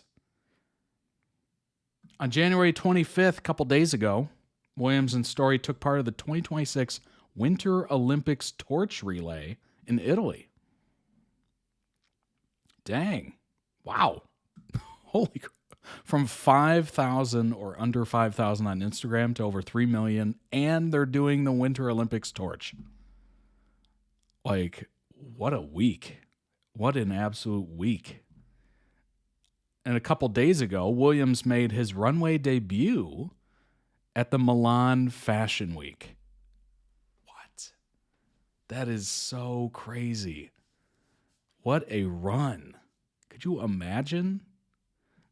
Oh my gosh. Connor's an American actor, 25 years old. Obviously best known for Heated Rivalry. From Texas. Did gymnastics and attended a performing arts school after developing an early interest in acting. Teenage years, his family moved to Southern California, which is a good place to be if you're big into acting. Spent his junior year of high school studying abroad in France. Wow. Where he acquired French language skills. This is so classic. It's like a rite of passage. Began pursuing acting professionally, attending auditions while working as a restaurant server. That is so awesome.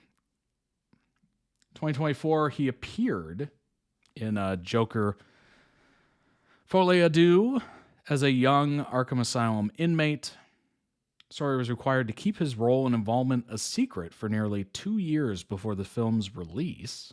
And then, of course, this past year, he was cast in Heated Rivalry.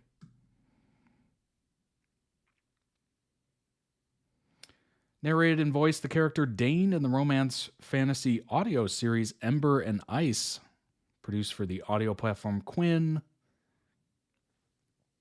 Reuniting with his Heated Rivalry co-star, Hudson. 3 episodes were released between December and January.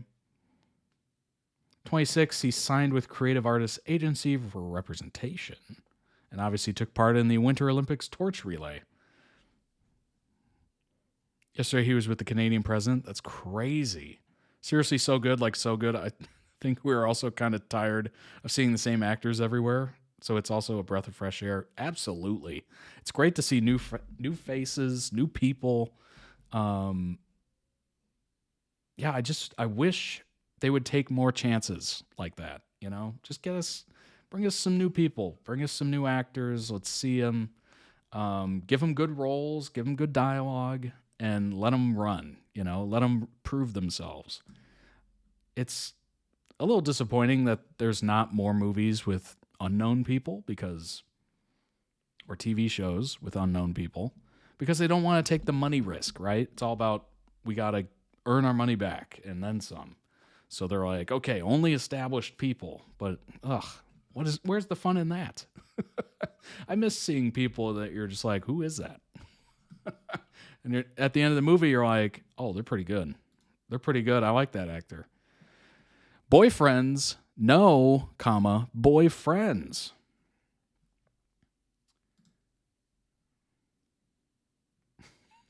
Connor and Hudson are so hot right now. Sure, they're good looks, envy-inducing glutes, hello, and those steamy shower scenes in Heated Rivalry may have a little something to do with the fanfare, but when you see them interact in the news or speak well behind each other's backs, like we literally just saw, you can't help but be completely charmed by their friendship, too.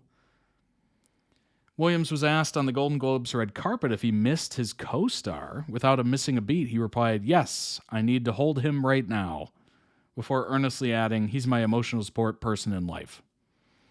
There's something very sweet about a public display of male friendship that feels uninhibited and real.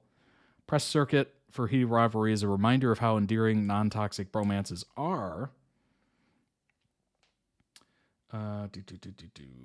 Story has spoken just as highly of Williams, including during his appearance on a 26 podcast. We're kind of like soulmates, you know, those people you just instantly click with, and you're like, you're mine? The two met via Zoom for a chemistry read and then connected in person once they arrived in Toronto for filming. They don't shy away from complimenting each other. They have no problem getting touchy-feely, and they have matching tattoos, a heart that says "sex sells," a nod to the show's success. That's so funny. It's so funny. That is hilarious. During a moment in time when the manosphere encourages misogynistic displays of masculinity. Oh my gosh. I'm not even going to go through all this. Hollywood heartthrobs are physically strong and emotionally soft, happy to speak highly of each other rather than compete. It's invigorating to witness. I'm actually so deeply in love with their friendship. It's so healing to see two men having no issue with loving their friend out loud and publicly, says one comment. Friends who hype you up like this are everything, wrote another. Indeed. You got to have each other's backs. That is the biggest part of having a good friend, right? They support each other. They root for each other. They're not competing with each other. Boy, I've never gravitated towards anyone that was ultra competitive, for the fact that if you're ultra competitive, I'm going to see you as not a friend. You're a rival at that point. Like, you're not a friend. So all my friends throughout the years have always been very kind, genuine, and I try to seek those people out because life is hard enough, right?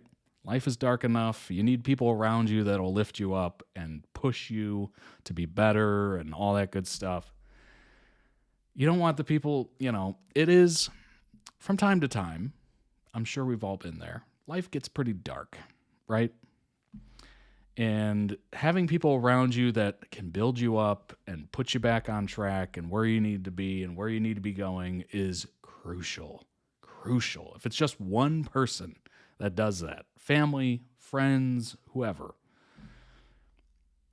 So inviting people around you that also, the minute you start to go dark or the minute you start to get, sulking or whatever, and they also add into that, it's just not going to help.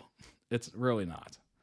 So I try to shy away from people like that to the best of my ability, just because, you know, I like to have a somewhat positive outlook.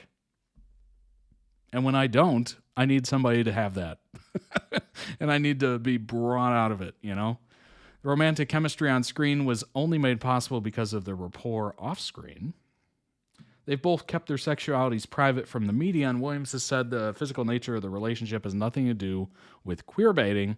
They say their romantic chemistry on screen was only made possible because of their rapport off screen. It's really interesting to watch people sexualize their very amicable signs of affection. If I have my hand on his leg as we're sitting down doing a press thing, it's because he's my best buddy and I love him. Plenty of other aspirational pairs besides the heated rivalry leading men. Throughout Stranger Things, Dustin and Steve primarily served as comic relief. But during the final season that aired earlier this winter, their kinship was beloved by fans for its open communication and emotional support. They even hug. Oh my gosh. They hugged. IRL, there's Matt Damon and Ben Affleck. I just watched a friendship quiz of theirs from GQ. It was hilarious. Childhood friends for more than 40 years who famously collaborated on the critically acclaimed film Good Will Hunting in 1997 and just reunited on screen for a Netflix action film called The Rip. That press tour is sure to be quite romantic. Yeah, it was. It was. I've seen a lot of the videos. It's kind of crazy how... Could you imagine meeting somebody when you were like 8, right? Becoming friends in high school, and then you just... Because a lot of kids think this way. They're just like, oh, I want to become rich. It would be so cool if we became rich. And then they grew up and became like ultra famous, both of them. Ultra famous, ultra rich, ultra powerful. They both wanted to be actors. They both became actors, like really good actors. It's like, dang. That's a friendship that worked out right there. That's like the greatest friendship I've ever heard of. They dreamed it, they did it, and they did it together. That's crazy. And there's Martin Short and Steve Martin, who met a few years before they first worked together on Three Amigos, which funny movie, in 1986, and been appearing in projects ever since, most recently Only Murders in the Building, which I've reacted to on here. Steve's best quality is who he is as a man, Short told People in 2019. In the same interview, Martin said of Short, he's kind of a perfect person. Martin Short is extremely awesome. Obviously, Steve Martin is as well. But Smartless podcast trio Will Arnett, Jason Bateman, Sean Hayes have been friends for 2 decades. Have a cult following podcast to boot. List goes on. Ryan Reynolds, Hugh Jackman, Michael B. Jordan, Ryan Coogler, Bryan Cranston, Aaron Paul, Kevin Hart, The Rock, Dwayne Johnson. As people online constantly remind each other to have a village, you need to be a villager. I mean, that is true, yes. A community is everything, whether it's A-list industry vets, Hollywood newcomers, fictional characters fighting otherworldly forces, or some guys you know from high school. When boys are being boys, and by being boys, I mean being earnest and proud about their friendships in the public eye, it's a charming display. Exclusive, Hudson, Williams, and Connor are rival Faye princes in Quinn's new romantasy audio. That's a word. Ember and Ice. We know where we're heading off next. Wait, what? We know where we're heading off to next after the cottage. Oh my gosh, come on now.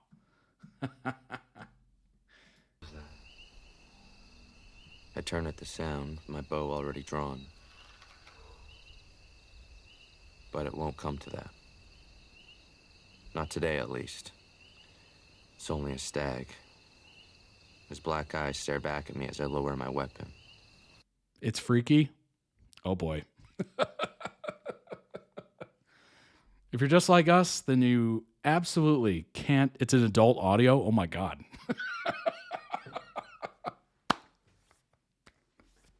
Well, that would have been the last stream we would have been having on here for a while. Their chemistry on, I appreciate it. On fire, their voices playing on a loop in our heads nonstop. So it only makes sense that Quinn brought them back together for another fun project that dials both up to a 10. Good to know. Stop while you can. So what you're saying is I was playing an adult audio on Twitch on this beautiful family channel. No, it's not a family channel, but you know what I mean. I try to clean things up as best I can. That is so funny. The good news is nothing was really said there. Nothing was really said. That's the good news. But go ahead and check out Ember and Ice on your own time. You know what I mean? Dang, there they are with the Olympic torches.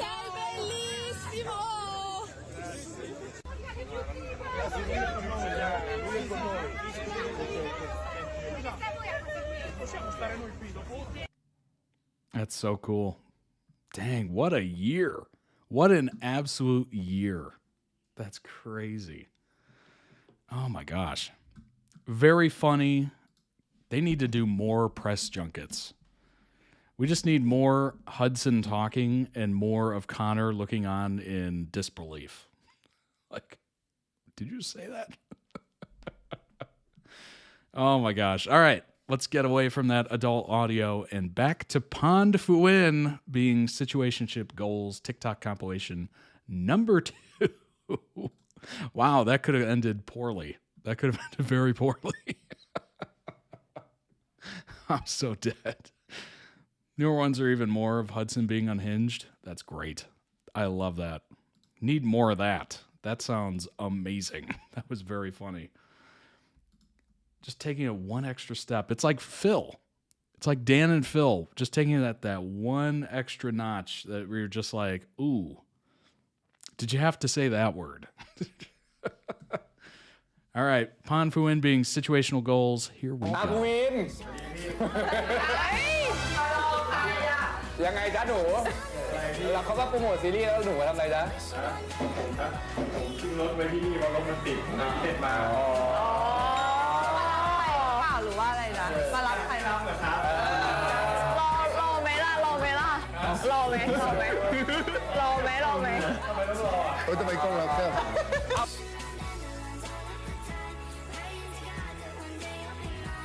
เจอกันน้องเจอกันเจอจิตรกรรมภูวินคณะศิลปะคณะจิตรกรคณะที่เรียนชีวิตจริงชีวิตจริงชีวิตจริงชีวิตจริงชีวิตจริงชีวิตวิทยาศาสตร์เฮ้ยบอลหันหน้านี่น่าจะเห็นไหมล่ะนะ I don't know what they were just playing, but that looks hilarious. มันแทงไม่โดนก็เลยโดนเขาเล่นก่อนเลย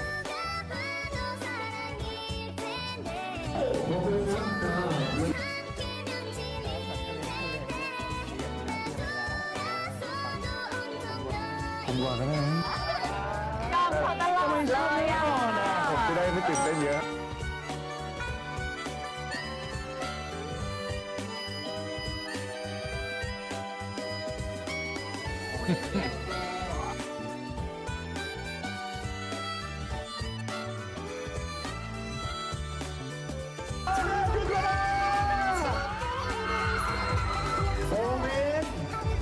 ยังไงซิพยานเยอะนะเขาทำอะไรเขาทำอะไรเขาทำอะไรเขาทำอะไร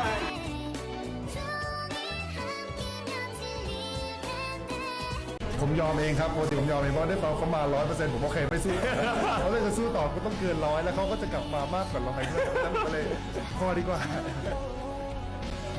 แต่ว่าอยากเห็นโมเมนต์นั้นเหมือนกันนะที่ผมแกล้งคุณหนักโมเมนต์ที่เขาไม่ยอมอย่าดีกว่ายังไม่ค่อยเห็นเราเป็นคนใจดีอยู่นะครับเป็นคนกลัวคนอื่นเกลียดอะไรอย่างเงี้ยเลยไม่กล้าทำแรงก็เรื่องนี้เนี่ยแหละครับเรื่องที่ไม่ยอมแพ้เรื่องนี้เนี่ยแหละครับทั้งหมดยุบหมดเลยใช่หนักด้วยหรือบางทีแบบเราหนักด้วยหรือบางทีแบบว่าผมดีใจก็มาแกล้งผมนะมีเหมือนกันแต่แกล้งหนักตั้งแต่แรกเลยไม่มีแบบไม่มี 10% ไม่มี 20% มีทีไรก็100ทุกทีพอดีเป็นคนมือหนักกันคนมือหนัก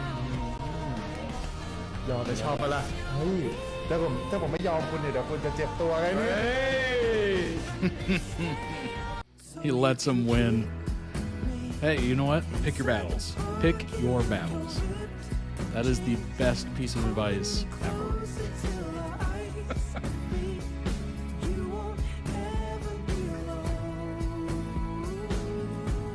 Everybody needs a personal photographer. That is a fact.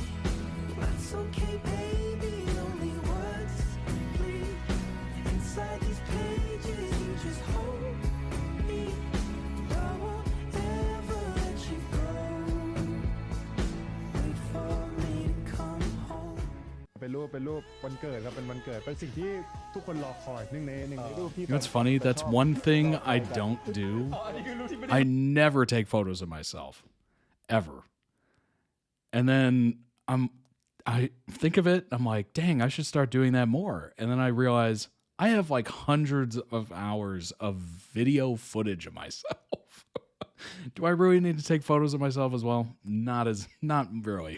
ได้ลงรูปที่มันจะเป็นที่มันคือวิดีโอแต่ผมแคปมาเป็นรูปที่ I could do a time lapse of the last 5 years. มันไม่สบายแล้วอ่ะหนึ่งในรูปที่ผมไม่เคยปล่อยไปที่ไหนใช่คือผมแค่รู้สึกว่ามันอะไรที่เราอยากลงอ่ะคือเราอยากลงจากความตั้งใจจากความรู้สึกของผมเองผมไม่ได้อยากลงเพราะว่าด้วยเจตนาแฝงหรือว่าเจตนาแฝงพวกต้องบอกตรงนี้ก่อนเลยว่าผมสองคนเนี่ยพอเราสนิทกันอ่ะเรารู้สึกว่าเราอยากจะให้สิ่งที่ออกไปทั้งหมดอ่ะมันเป็นธรรมชาติผมไม่ได้อยากทำเพราะว่าผมฝืนที่จะต้องทำเพื่อที่จะเอา engagement อันนี้ผมพูดตรงๆนะคือเราแค่รู้สึกว่าอยากทำเพราะว่าให้อีกฝ่ายสบายใจเราสองคนสบายใจและมีความสุขและคนที่ได้ My Shayla.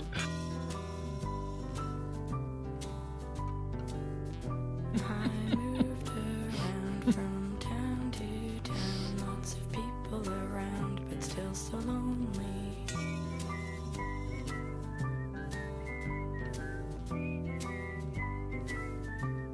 Keeps turning, we got the love, we got to love. No, I will never let you go. All the words won't make me fold. It is never easy. I'll follow you up hello. No, I will never let you go.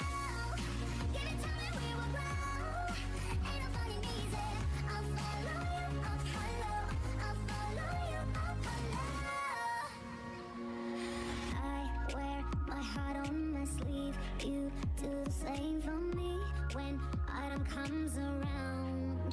So when the walls are caving in the คาเรียของเราสองคนยังไปได้ด้วยกันอีกแต่ว่าในด้านของความสัมพันธ์รู้สึกว่ามันมาแบบไกลมากๆไกลมากๆคือผมแบบมีความสุขมากครับที่พูดแล้วก็เขินแล้วก็นั่นแหละตามเลยตอนแรกก็ไม่เคยคิดว่าแบบจะเป็นความสัมพันธ์ที่สำคัญต่อชีวิตเราขนาดนี้ใช่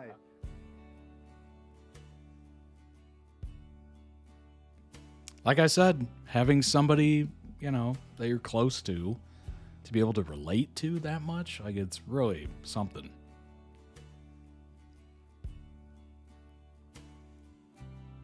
You get to go through all the experiences together, the shoots together, the press together, the fans together.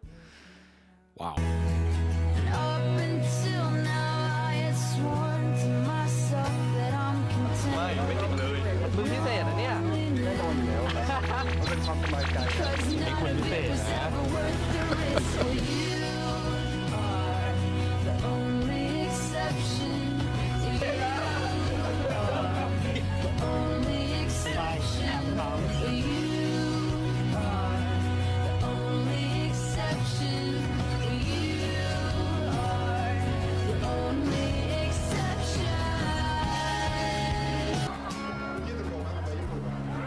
I promise you this. But I always look out for you. That's why I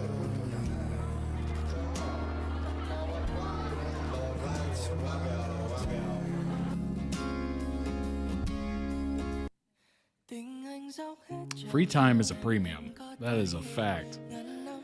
It's so funny when you're growing up, free time is like everything. You have free time for days, years. Then you get older and you're like, dang, what happened to all that? Did I run through it? Did I use it all? Was it limited?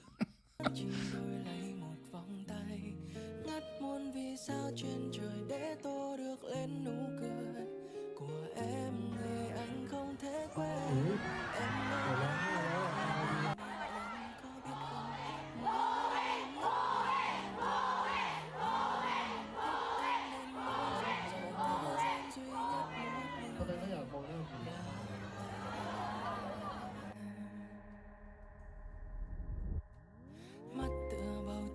PondPhuwin.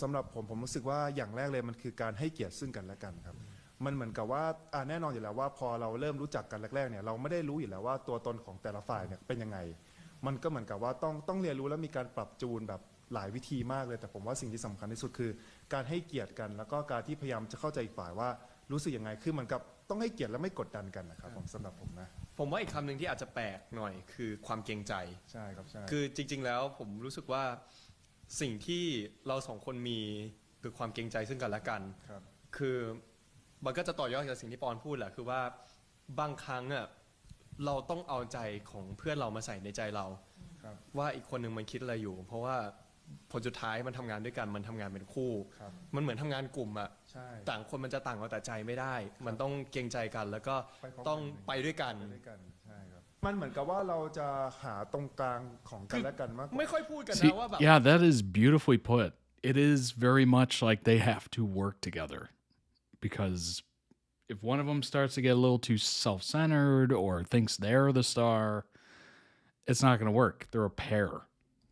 แบบอันนี้กูยอมมึงนะมันจะไม่ใช่แบบนั้นแต่ว่ามันเหมือนมันรู้กันโดยปริยายว่าแบบเรารู้อยู่แล้วว่าอันเนี้ยเราไม่น่าจะทำแน่นอนอันนี้แล้วก็รู้ว่าอีกฝ่ายไม่น่าจะเอาหรือว่าอันนี้เราถ้าเราอยากได้ก็อาจจะต้องถามอีกฝ่ายว่าไหวไหมใช่ครับใช่เราจะไม่แบบเลือกที่จะแบบตัดสินใจไปเองโดยที่แบบไม่ถามอีกฝ่ายก่อนหรือว่าทำอะไรที่เรารู้ว่าอีกฝ่ายจะไม่ชอบคบแน่เลยหรือไม่ชอบแน่เลยใช่ก็คือสรุปเลยคือคุณใส่ใจกันแหละคุณรู้ว่าคุณจะทำได้เขาจะทำไม่ได้อะไรอย่างเงี้ยครับผมใช่ครับโอ้อยากให้มันเป็นยังไงหรืออยากให้มันประสบความสำเร็จขนาดไหนเอาจริงมันมองไม่ออกมันมองไม่ออกเลยผมเชื่อไหมว่าเมื่อ5 ปีที่แล้วอ่ะผมก็เคยโดนถามแบบนี้เหมือนกันว่าอีก5 ปีหรือปีต่อไปจะเป็นยังไงคือตอนนั้นผมก็ไม่รู้เหมือนกันแต่สิ่งที่มันเกิดขึ้นเลยก็คือแบบมันดีขึ้นเรื่อยๆในพาร์ทของแบบของเรา2 คนนะครับใช่มันเหมือนกับว่าในพาร์ทการทำงานในความสัมพันธ์ในต่างๆคือผมรู้สึกว่ามันพัฒนามาไกลมากๆผมรู้สึกว่าผมอยากจะเมนเทนสิ่งนี้ไปเรื่อย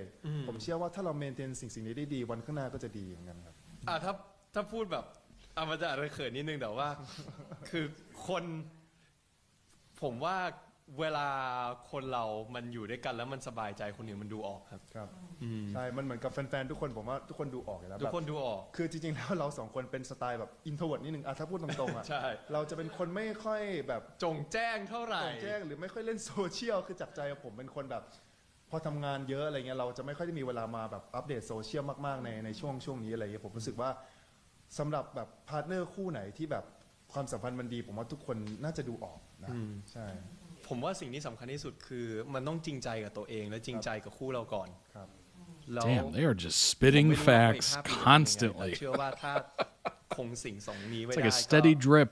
มันก็จะอยู่ด้วยกันได้ไปเรื่อยๆครับ That was incredible.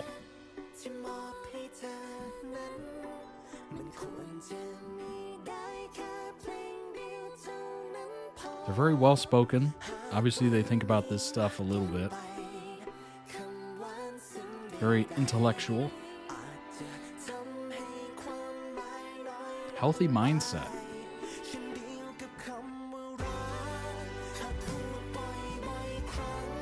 Yep.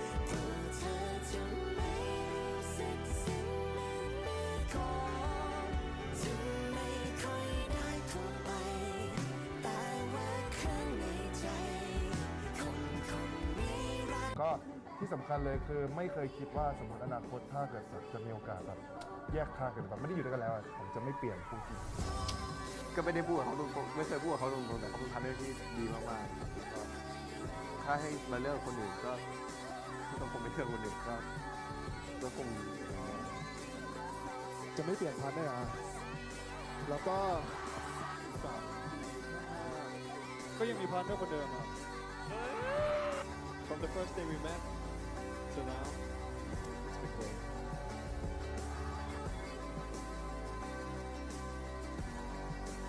Well, what more could you want? 5th anniversary. Oh my gosh.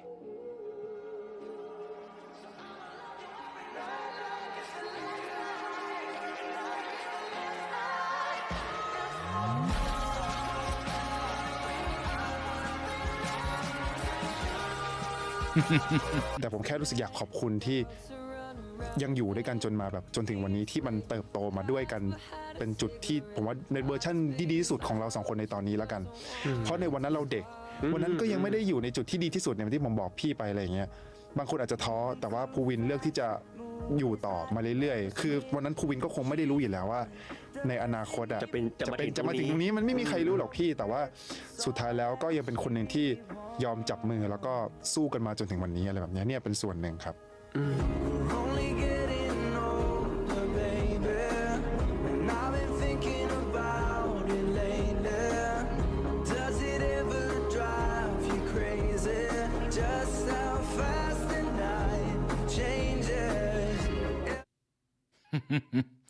Sweet way to end. Very sweet way to end. They are extremely bright. I haven't heard them a lot in interviews, like go on and on about it. But dang, that was a really good, 3 minutes of answers. And they were just riffing off each other and adding to each other's answers and really just nailing a lot of really profound points. That was beautifully done. Jeez. They've had some time to think about it.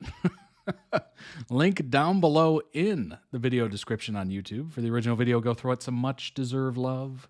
Also, check out their channel. They might have other videos that might interest you. Maybe it interests you so much that you want to request it for stream. Maybe so. Let's bring up some information on PondPhuwin, and then we will jump back into heated rivalry. Shane and Ilya. All right, let's bring up the PondPhuwin information. Here we go. All right, this is a Reddit post from 17 days ago on GMMTV's official Reddit. Whoa. Okay, I just want to let this out. Please, I don't have friends who are BL fans in real life. Well, if you join the Todd Reacts Discord, you will find some. You will find some. First of all, I'm sorry. I really thought that PondPhuwin was just an overhyped couple in GMMTV. I watched them in FUTS when it was still airing and found them cute. Okay, I moved on and watched the new series. Then I witnessed their fandom grow bigger and bigger, and they were getting series every year, while my ship, Tae-Nu and Chris Singtu, had 1 or 0. I was generally confused. Why are they so big? Why are they getting so much engagement? I honestly thought Jimmy C should have been more popular than them. I didn't even watch Never Let Me Go or We Are, and even skipped their story in Our Sky 2 because I was jealous of the traction they were getting. Okay, so they used to be toxic. They used to be a toxic fan. And now they found the light. For me back then, they didn't even have chemistry. Then I watched, and I'm currently watching, Me and Thee. At first, I thought it was just pure comedy, something to watch for a good laugh. But lo and behold, a few episodes in, PondPhuwin wrapped me around their fingers. Hello. They have this charm that just enchants you, and once it hits, you can't resist it. Dang. Now I find myself searching TikTok and X for more PondPhuwin videos. I really love them now, and I'm so happy they proved me wrong. They truly deserve all the praise, acting gigs, support they're getting. Unproblematic kids, too. I hope they stay together for a long time and get more series. There you go. Top comment is, I feel like this should teach you a lesson. I wasn't expecting the scolding off the bat. About blind adherence to specific ships and judging actors without seeing their work. I'm glad you're enjoying Me and Thee. I don't remember laughing so loud to a BL before. That is true. Blind adherence to ships. That's not good. That's not good. You're limiting your scope when you could be enjoying so much more content. So much more. Just open yourself up to other ships, okay? Let the ships sail over you, if you will. Open yourself up to, the possibilities that there are other ships that might be interesting. And then you just get more stuff to watch and enjoy. It's that easy. My friend, go back and watch Never Let Me Go. It was great. And their segment of Our Sky 2, PondPhuwin 8 as to Sunder. And then Pond got a taste of being a rich biatch. And the world was never the same. I admit, I mostly know PondPhuwin from being unwillingly witnesses to JD's shenanigans. These four are June Dunk, I'm assuming. I'm pretty sure. These four are a match made in heaven, and I need them in a series like last year. I thought PondPhuwin and June Dunk were overhyped myself, but I watched We Are PondPhuwin and fell in love with them. Then I watched FUTS and NLMG and fell even more in love. And Me and Thee is literally the best series out right now. June Dunk, I saw them in Heart Killers when I watched for First Cow, but stayed for June Dunk. They were so good in their roles in Heart Killers, and I couldn't help but love them. And then I went back and watched their other stuff, and now I'm watching Dare You to Death, and it's too good. I'm telling you, open yourself up to other people. Do it. Do it. Don't close yourself off. It's not worth it. Live life. Live life to the fullest. Have a fleet of ships. A marina of ships. You don't need just one ship. Have all the ships.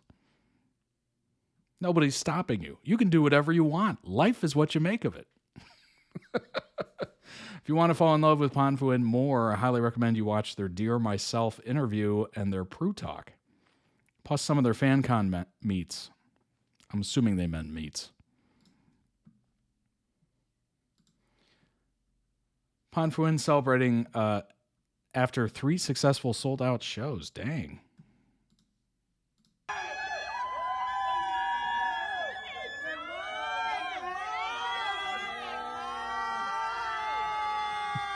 You know what's funny? I can see the tiredness on their faces.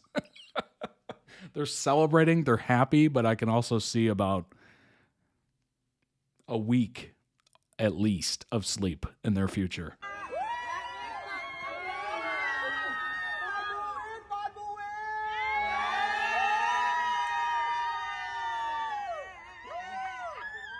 That's so funny. Pond responding to a hater accusing PondPhuwin of not wanting to work together anymore. Excuse me, what? This was 9 months ago. Then asked to PondPhuwin too, dear. Maybe they Maybe they are refuse or don't want to do fan meet, concert, etc. Girl, no need to apologize to original poster. You are right. PondPhuwin doesn't want to work together. They even refuse to promote their own ship. They are the problem. Oh my gosh. Can you imagine criticizing someone like this and then they immediately respond to you? Oh my gosh. They are the problem, but their fans will only blame the company. Oh, they tagged him. Oh my God. They tagged him. That's wild. That's wild. Pond, are you online? Let's talk about this. Am I right? That's so funny. Babe, give up. We won't be separated. That's good. Haters are brave to tag Pond. Simply, I would be embarrassed. That's so crazy. How many times have you ever seen somebody tag a celebrity and they never respond? Because they probably never see it. But to be bold enough to do it with somebody who will respond is crazy. Crazy. Fans posted wrong information on Phuwin's SAT scores, so he posts the correct ones. Seeing it bothers me. Allow me to correct the news, please. Oh, he literally posted them. Good grief.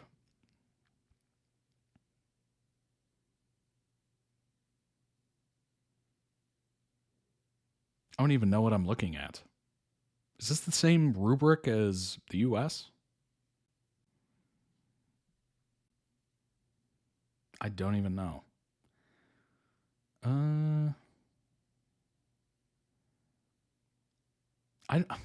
Whoa. I honestly don't even know how to read that. What? 680. Isn't the SAT? I think our SAT goes up to like 1600 or something like that. Or maybe they changed it actually. 2100? I think 1600 was like the original amount. So it goes from 200 to 800 and he got 680, which is pretty freaking good. Nationally representative percentile, 95th. Good grief. SAT user percentile, 91st. Dude is smart.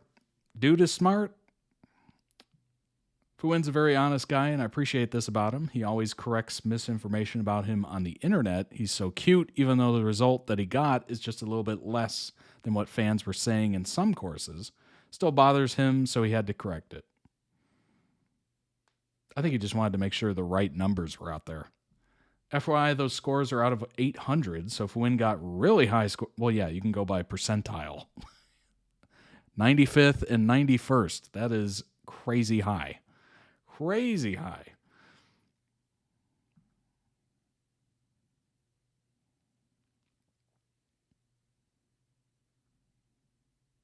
I wonder what people were saying they were. Because engineering is actually plan A. Oh. And entertainment is plan B. I never saw this job as stable or sustainable. Because this is a harsh truth, but in order for this job to be sustainable, being an actor, being an idol, especially in Thailand, you gotta be like the top 0.1% to be sustainable and to do it for a long time, right? Which I never believed in myself being able to do this for a long time.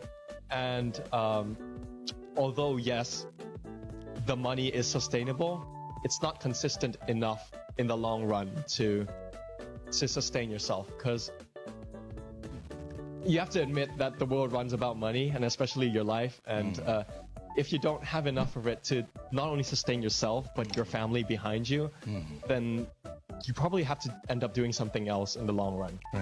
Right. So I never really saw it as sustainable. Yeah, but what changed 7 months ago? What changed was what changed was basically that a combination of two things. He blew up. Of one being, although I was studying engineering, I did not do anything that my other peers were doing. So, for example, like building your own resume, building your own portfolio, or building the particular skill set that had to be used by engineers. So like, I knew that even if I went and applied for a job, nobody would accept, because especially with the job market right now, and not only that, I don't have the skill set to support it. Right. And the other thing was, I invested so much time into this entertainment industry. Engineering is actually plan A. Oh. And entertainment is plan B. I never saw this job as stable or sustainable. So basically, that's smart. Always have a plan B, right? Always have a backup plan. You never know what's going to happen. Financial channels are always have an emergency fund, because you might lose your job, you might have an explained, unforeseen event happen. Maybe you get a flat tire in your car, or you have to pay a hospital bill, or whatever. It could be anything, right? Your home gets damaged, whatever. You have to replace something that breaks that's very expensive. You don't have to dip into debt to be able to pay it off. That's the idea. So it's always smart to have a plan B. The entertainment industry is extremely competitive. This is from somebody outside looking in. Obviously, I'm ignorant on this, but just from the outside looking in, my opinion is it seems very competitive. Obviously, we just went over Hudson and Connor being restaurant servers while they were trying to break into the business, probably going to casting call after casting call and not getting a call back and maybe getting a call back and then not getting the part. Like, it's one of those things where it seems very hyper competitive because, frankly, a lot of people want to do it. It's good money if you're able to pull off a big role or recurring role or sitcom or something like that or big movie.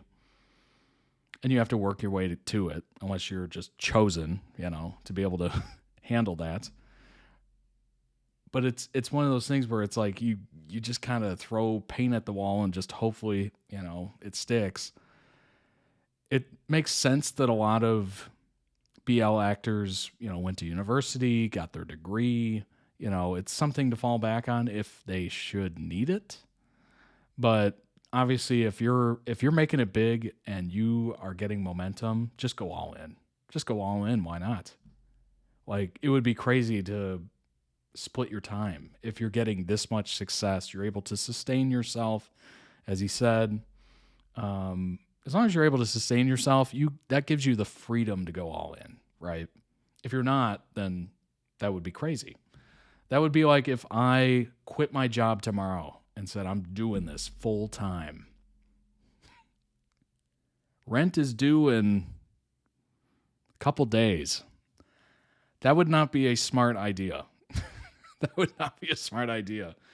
Now, if I'm self-sustained, that's a little bit of a risk, but it's not a crazy risk. It's not, really throwing cares to the wind, basically. But if you're sustained and you're, seeing really good success and you want to move forward and you really want to do it, go all in. And it seems like, yeah, there might be a 0.1% chance, as he said. But if you're got your foot in the door, just push the thing open, right? Push the thing open. You got your foot there. Just do it. You can always fall back to plan B, right? But it's knowing when to dive in, to jump in, to, really go for it is the big one. And it seems like, obviously, they're doing very well. They're being cast. They're successful. A lot of people know them. Foot's in the door. Door's open. Walk in, right? All right.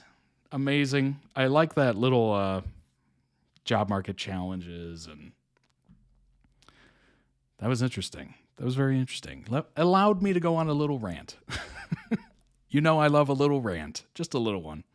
All right, let's move on to the final video member requested off toddreacts.com. Member requested video. It is Shane and Ilya, Daylight. And this is from Heated Rivalry. You know it.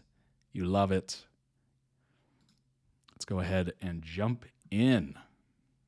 So we saw a little bit of the actors previously. Let's see a little bit of the show. Ilya Rozanov. Shane Hollander. I wanted to introduce myself. This is such a bad idea. You're not going to tell anyone about this, are you? There are so many lines that I've crossed unforgiven. I'll tell What the fuck are you doing? but never goodbye. I don't wanna look at anything else now that I saw you. I don't wanna think of anything else now that I thought of you. I've been sleeping so long in a 20-year dark night, and now I see daylight. I only see daylight. Like the draw only draws the unlucky. He can be how you say lazy. The butt of the joke. I wounded the good and I trusted the wicked. Clearing the air, I breathed in the smoke. Maybe you ran with the wolves and refused to settle down. Maybe I've stormed out of every single room in this town. Threw out our cloaks and our daggers because it's morning now. It's brighter now. Now I don't wanna look at anything else now that Honestly, that article was pretty correct. Their micro expressions, I've never even heard that term. Micro expressions in their faces are pretty Excuse me. amazing. I'm coming to the cottage. And Connor really nails that reserved Russian. It's so funny to see him in interviews and then see this. It's like just turned off a switch. It's very funny. That's not what this is. You and me. Some people say cold. I would say reserved.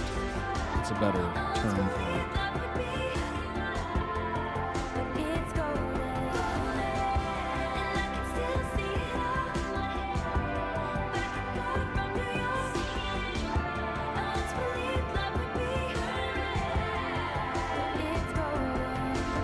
I love you. Holy shit. I mean, I love you too.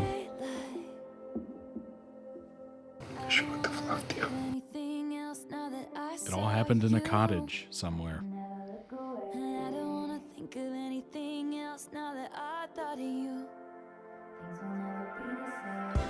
It's simple for me. Bullshit. Your boyfriend is here. You're good here, okay?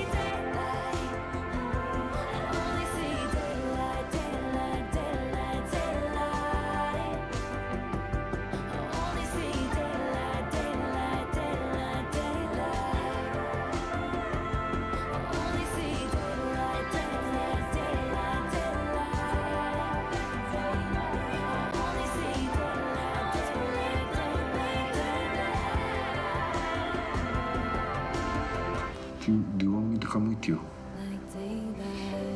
Would you? Of course. Okay.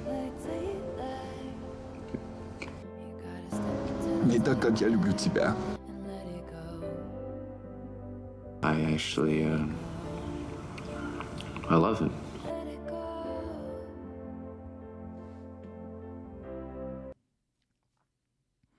Beautiful edit. Beautiful, beautiful edit. Very cinematic. Very cinematic love story. Ilya. It is so strange to see them in interview and then see their characters. They're so total opposite. It's hilarious. Oh my gosh.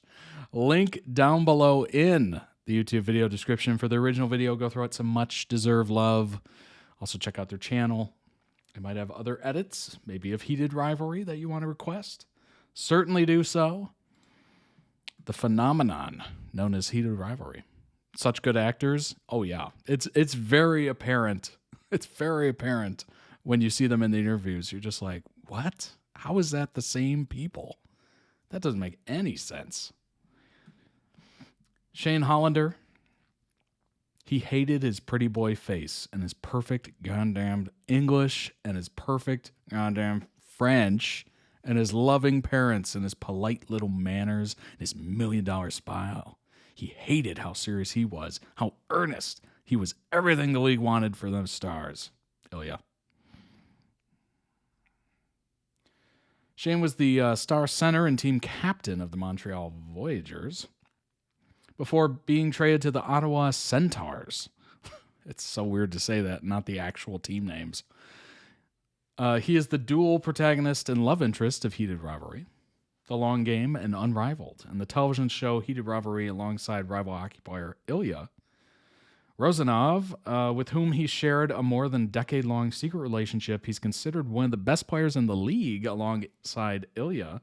Shane co-founded the Irina Foundation and co-runs the Game Changers Hockey Camp. Tied for second most character appearances across the series. Not surprised. Alias, Hollywood, Mr. Lots of Intimacy, shall we say. Mr. Landlord, Mr. Real Estate, Mr. Businessman, Sweetheart, Jane.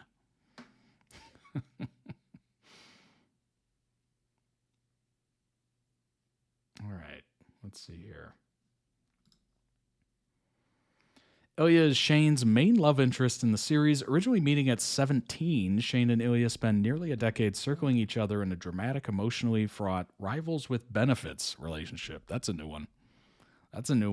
The pair are pitted against each other as rivals by hockey media and the league. They first meet as captains of their respective national juniors teams, and the rivalry intensifies as their first and second overall in the draft class. Well, that's interesting.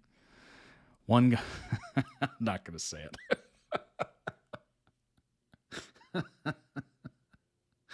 Oh, the jokes just write themselves. They just write themselves. One's on top. Anyway. Shane's initial impression of Ilya is that he's a kind of a you-know-what, and tells him off for smoking. Initial antagonist feelings become intimate after Shane gets bolder in a shower checking Ilya out, and Ilya, boy, this is going to be hard to read. Ilya gives himself a hand in front of him. This and the subsequent hookup in Shane's hotel room is the pair's first encounter and Shane's first time with a man. This becomes a pattern of frequent hookups whenever they're in the same city. Following the 2011 All-Star Weekend in Nashville, the two exchange... Let's just say they get freaky very quickly. Indeed. Indeed. You could say Ilya came out on top. Yes. The jokes write themselves. Two continue to compete with each other for awards, goals, point records, and Stanley Cups. Shane often tells himself early in the relationship that he hates Rosanov and their hookups, but the intimacy is just too good to stop. That's the only reason he continues to see him. 2013, he purchases his secret Pound Town condo in Montreal to have private hookups with Ilya, afraid to bring him to his own home for fear of being discovered, obviously by paparazzi and who knows who else. Throughout the relationship, Shane is deeply anxious and scared of being outed and his relationship with Ilya discovered. He's frightened by the domesticity and seemingly deepening feelings. I'm so discombobulated right now. I can't even read. Following a hookup in 2016 where Ilya makes them both tuna melts and Shane realizes he has deeper feelings. All it took was a tuna melt. That's it. So, if anybody says love is hard, just make them a tuna melt. Or let them watch you in the shower. What? Panicking and jumping into a relationship with Rose Landry in an attempt to deny his sexuality. Following their breakup, Shane comes out to Ilya as gay. In 2017, they officially become boyfriends. The core part of the relationship is the wrestle for control. Oh boy. Both men are extremely competent and eventually playful together. However, very quickly into their encounters, Shane allows himself to release the intense control and discipline of his daily life to Ilya and find comfort and calm in the time spent together. Nearly 18 years into the relationship, the strain and anxiety of having to hide said relationship with Ilya began to outweigh the potential backlash for Shane. There you go. Wow, that went to 0 to 100 very fast. Very fast. Boston had their own star center, a hotshot Russian named Ilya. He was cocky, brash, flashy, and the fans loved him. Ilya is the star center and current captain of the Ottawa Centaurs, major character, obviously, dual protagonist, of course. One of the best players in the league as of 2021, publicly out as bisexual. Alongside Shane, Ilya co-founded, obviously, the foundation. Ilya is the only character to appear in every book of the series. Interesting. The Cottage.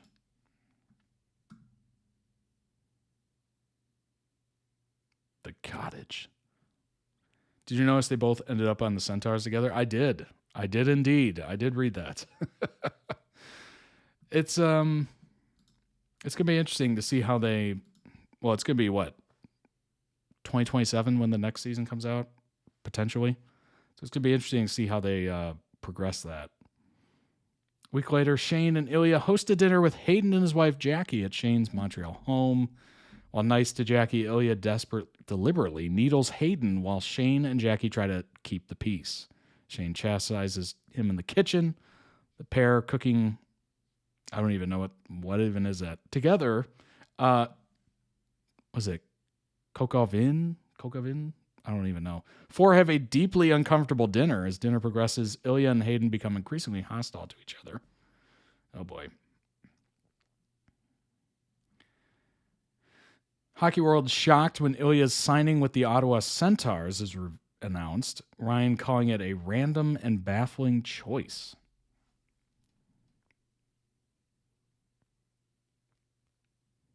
Interesting.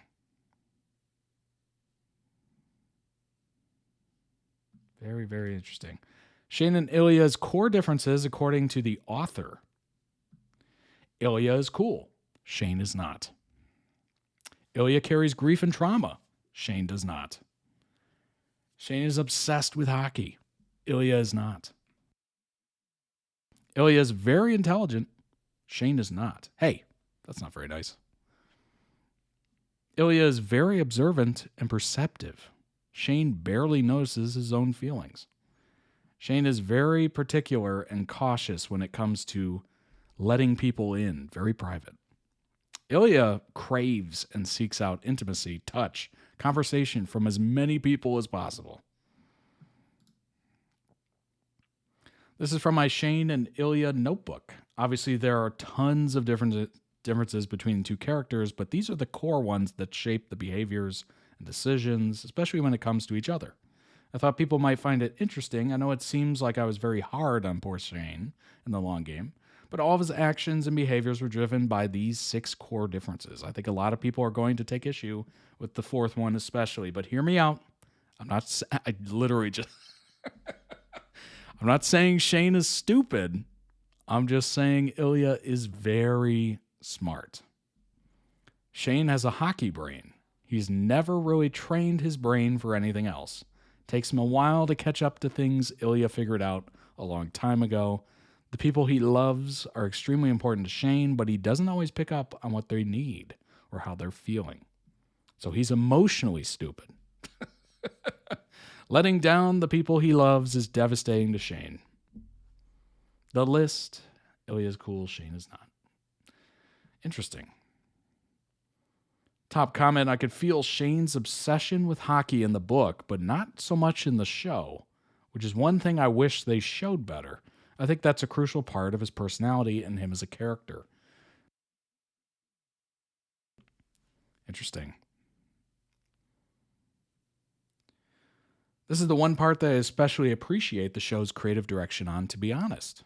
I'm the same. I read the book in 2019 and I was all about Ilya. Then the series came and Hudson is such an amazing actor. He cares so deeply and he wants to make everyone happy, not disappoint anyone, even if it's at his own expense. I feel that so deeply after these 2 episodes, I did not even get that from the book. I think these all come across in how she writes the characters. I don't necessarily like reducing the characters to these over-simplistic terms, but I get that as an author, it can be helpful to organize things this way to make sure that basic characterizations are maintained. Yeah, I mean, if you're an author, you want to make sure the characters are at least a little consistent, right? Or you make sure you explain if there's any changes away from those core differences.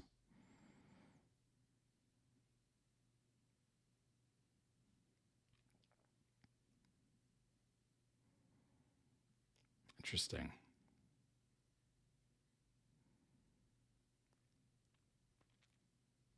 Very, very interesting. Started as fan fiction smut. Now everyone's talking about TV drama Heated Rivalry. It was posted a couple days ago. I write sexually explicit queer romance novels about hockey players. End quote. You probably know this, but I'm saying it because it's something that I don't feel comfortable telling everyone. Rachel Reed wrote those words on her blog 4 months ago. Now the adaptation of her self-described smut is the most talked about show on TV, Heated Rivalry. Stars have appeared at the Golden Globes, on major late-night talk shows, podcasts, seemingly unending stream of social media fan edits, leaving Reed nowhere to hide. And how about carrying the Olympic torch? But the Canadian author tells the BBC there's nothing to be embarrassed about anymore. People are so open about loving the show, it's embarrassing not to like it. There's no shortage of sex in heated rivalry, which follows the illicit relationship of two rival hockey stars and is based on the second book in Reed's Game Changer series of novels. I thought they were unadaptable, she said frankly, on her books, which she first published anonymously online, disguised as fan fiction. That's wild. But changes to her story for TV are few and far between. The author from Nova Scotia notes, I don't think I've ever seen an adaptation this loyal before. Now that's surprising. We were talking about that earlier with Hunger Games. Despite its heartfelt depiction of LGBT relationships and representation in sport, some have trivialized it, branding it the gay hockey show. Reed, however, is not concerned. I feel very good about it. A lot of the community around it, all these events, watch parties, raves. It's because the show is such a great vibe check for people. If you like the show, you're probably on the right side of a lot of things. One such watch party in London grew quiet as the Pack pub waited for episode 1 to begin.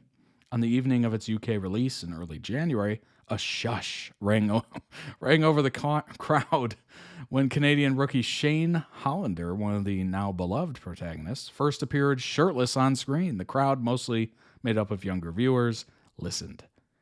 Later, there were cheers and applause. Standing near Shane in an otherwise empty row of locker room showers was the confident Ilya from Russia. Both men, the camera showed us in some detail, were naked. Nonetheless, viewers were quick to stress the intimacy was a way to illustrate their slow burn relationship developed through secret meetings and covert texting over 8 years of public sporting rivalry. Boy, that must... What a scene to watch in public. Having now read what that scene is all about. Oh my gosh. Can you imagine being at like a Buffalo Wild Wings or like a, I don't know, wing joint, a burger joint, and just watching that in public? That's wild. I went into expecting it to be 50 Shades of Grey type of thing, said Joe. You're watching a little bit in awe for the first few episodes, but by the end, you're just sat there with tissues drying tears away. It's a very, very sweet story. Another fan, 21-year-old Alana, added, if people are reducing it to the intimacy aspect, it's like people don't say that about Bridgerton, about different shows that have intimacy between straight people, so how is it any different? In a room split almost evenly between men and women, some in the crowd were eager to address the show's popularity with female viewers, dubbed wine moms by showrunner Jacob, and the subject of some debate online. Quote, I don't think it's a new thing that women are interested in queer fiction, even straight women, said Bethan. Quote, I think it's just because it's become so mainstream, people are like, oh, why are women a fan of this? Where have you been? Reed, whose real name is Rochelle Goguen, gives a simple view on this question. Obviously, the books have a huge female fan base because that's who reads romance books. That's who reads fiction generally. Now, with the show, we've gained a much wider and more diverse fan base, and yeah, a lot of men, which is very exciting. Combining romance and sport may seem unusual to the uninitiated, but to some readers in the room, it made perfect sense. Some of those scenes are so wild to watch in public. I bet they are. Just reading that one scene, I'm like, I don't know if I could watch that in front of like a group of people eating food, drinking, you know. That seems like a strange place to watch it to me. Who knows? Maybe it's a lot of fun. Maybe it's a lot of fun. You never know, right? Caleb, 23, said Heated Rivalry was one of the several sports romances he had read. I've read some Formula One romances. Hello. Shout out to the Formula One group. Legit in episode 1, like 10 minutes in. Yeah. Absolutely not. I watch it in my room in the middle of the night. Honestly, that seems like a much better place. A much better place. You know, turn the lights down, turn on a candle, Put a little low music on. No. I mean, yeah, this seems like a very don't watch it in public kind of thing. Oh my gosh. Could you imagine? Because I flew on a plane for the holidays. I'm imagining flying on a plane and turning this on like the TV on like the headrest that's in front of you. If you fly one that has that, that would be wild. Wild. And to have people like looking over your shoulder, like looking down the aisle, like, what are they watching? Reminds me of when I watched Honora on a plane and it felt so wild. Oh my gosh. Whenever it gets too intimate on whatever I'm watching on a plane, I literally skip through it because I'm like, I know somebody's watching either behind me or, the next row over or something. I just really quickly scrub it. I'm like, I can't. It's just too awkward. Too awkward. And then some people are just like, nah, let them watch. Let them watch. He was referring to a growing subgenre of romance novels set in the world of sport. From football to boxing and baseball. It's arguably the breakout romance subgenre of the 2020s.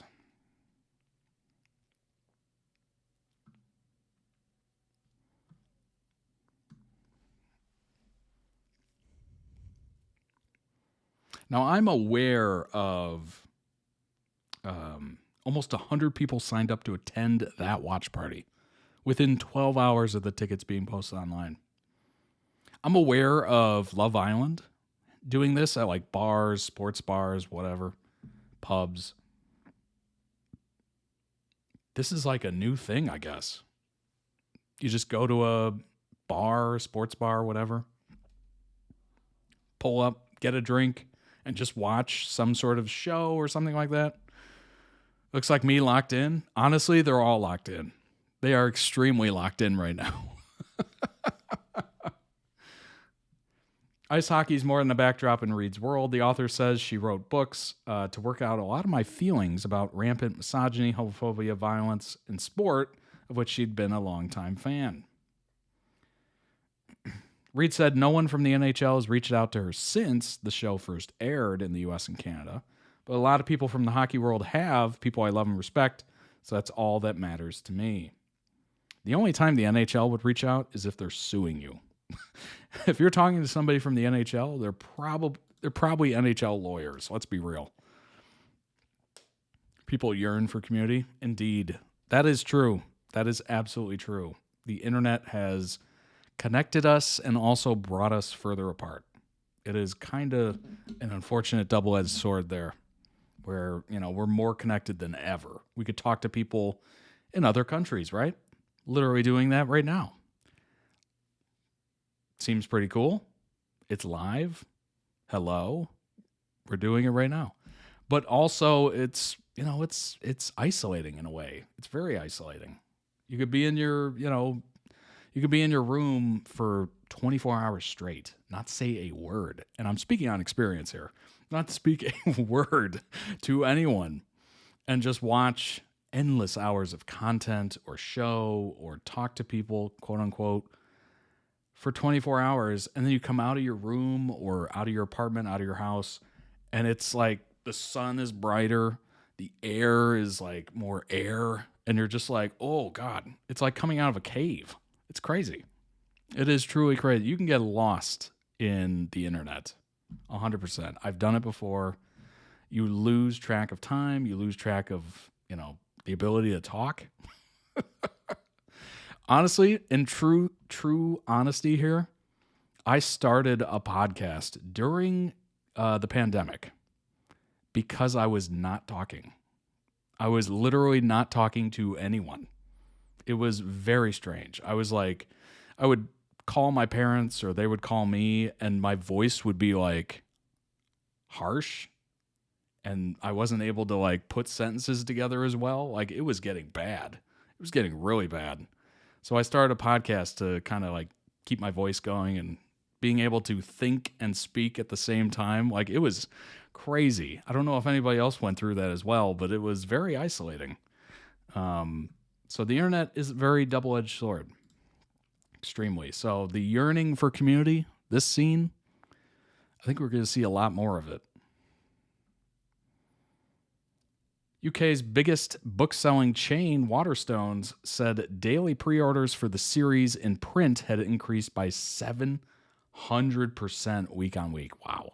Since the new year. The bulk for Heated Rivalry, while publisher HarperCollins said it had to print several more batches of the books than originally planned to meet demand. Wow. That's amazing. There just haven't been many shows that have had a happy ending and queer joy. Maybe we don't have to kill one of them before the end. It would be a nice change. Well, it's all up to her, right? It's all up to her. Oh my gosh. Excellent. Excellent indeed. That was a beautiful edit. Beautiful edit. Great music choice. It was very moving, very emotional. Shocking to see them act that well and to be able to pull off those characters. Obviously, hearing Connor talk in his normal dialect and then hearing him talk like a Russian is very jarring. But he pulls it off well. He does. He pulls it off very well. Now, I'm not Russian, so I don't know specifically. I'm not speaking on, authority, but I don't know. If you speak Russian or you are Russian, let me know. Is he pretty good? Did he nail it? All right. That was amazing. Truly amazing. Boy, I have enjoyed getting to know, lately it's been a lot of Dan and Phil. If you've been paying attention to the channel, it's been a lot of Dan and Phil, and it's been a lot of now Heated Rivalry. We got plenty more coming up. If you look at the queue on toddreacts.com, it's quite a few. So you're going to see quite a few more videos, and I'm looking forward to it. Certainly more of the actors' press circuit. Hilarious. Unhinged hilarity. Love it. And certainly the actors as well, the characters. Seems like a very good show. I like that scene. I really like the scene in the cottage with the parents. And that whole awkward, that whole awkward, oh, hey, we're here, that kind of thing. Very funny scene. They pulled it off beautifully. Yeah, looking forward to more. I hope you are as well. I hope you have a tremendous weekend. I hope you enjoyed those videos. If you'd like to request your own toddreacts.com, you can certainly do so. I implore you to do so. Be awesome. I would love to see everybody's algorithms and adopt them as my own. My algorithm is fantastic. It is so diverse at this point. It's amazing. toddreacts.com. Check out the merch. Shipping worldwide. 15% off for members. All that good stuff. Quality is guaranteed on every order. Every single one of them. Subscribe to the YouTube channel. Follow the Twitch channel if you want to join us live. Join the Discord. We now have an amazing reason to join the Discord. It tells you when I'm live. It tells you when the YouTube videos post. And we are going to hold Discord-only streams. Discord-only streams. Once a month. So go ahead and join the Discord. There's about 300 members. Totally free. The link's everywhere. Down below the video. Twitch channel. toddreacts.com. Up in the top right, you'll see the Discord invite. So join us in there. We're very friendly. We're very nice. And we welcome you with open arms. And yeah, I will see you all very soon. Take care of yourself. Have a fun weekend. Do something interesting, whether it's eat some food you haven't had for a while, or try something new, or watch a different show, watch a different movie, go outside, touch grass, all that good stuff. All right, everybody. Take care of yourselves. Be safe out there. I will see you on Monday. Bye-bye.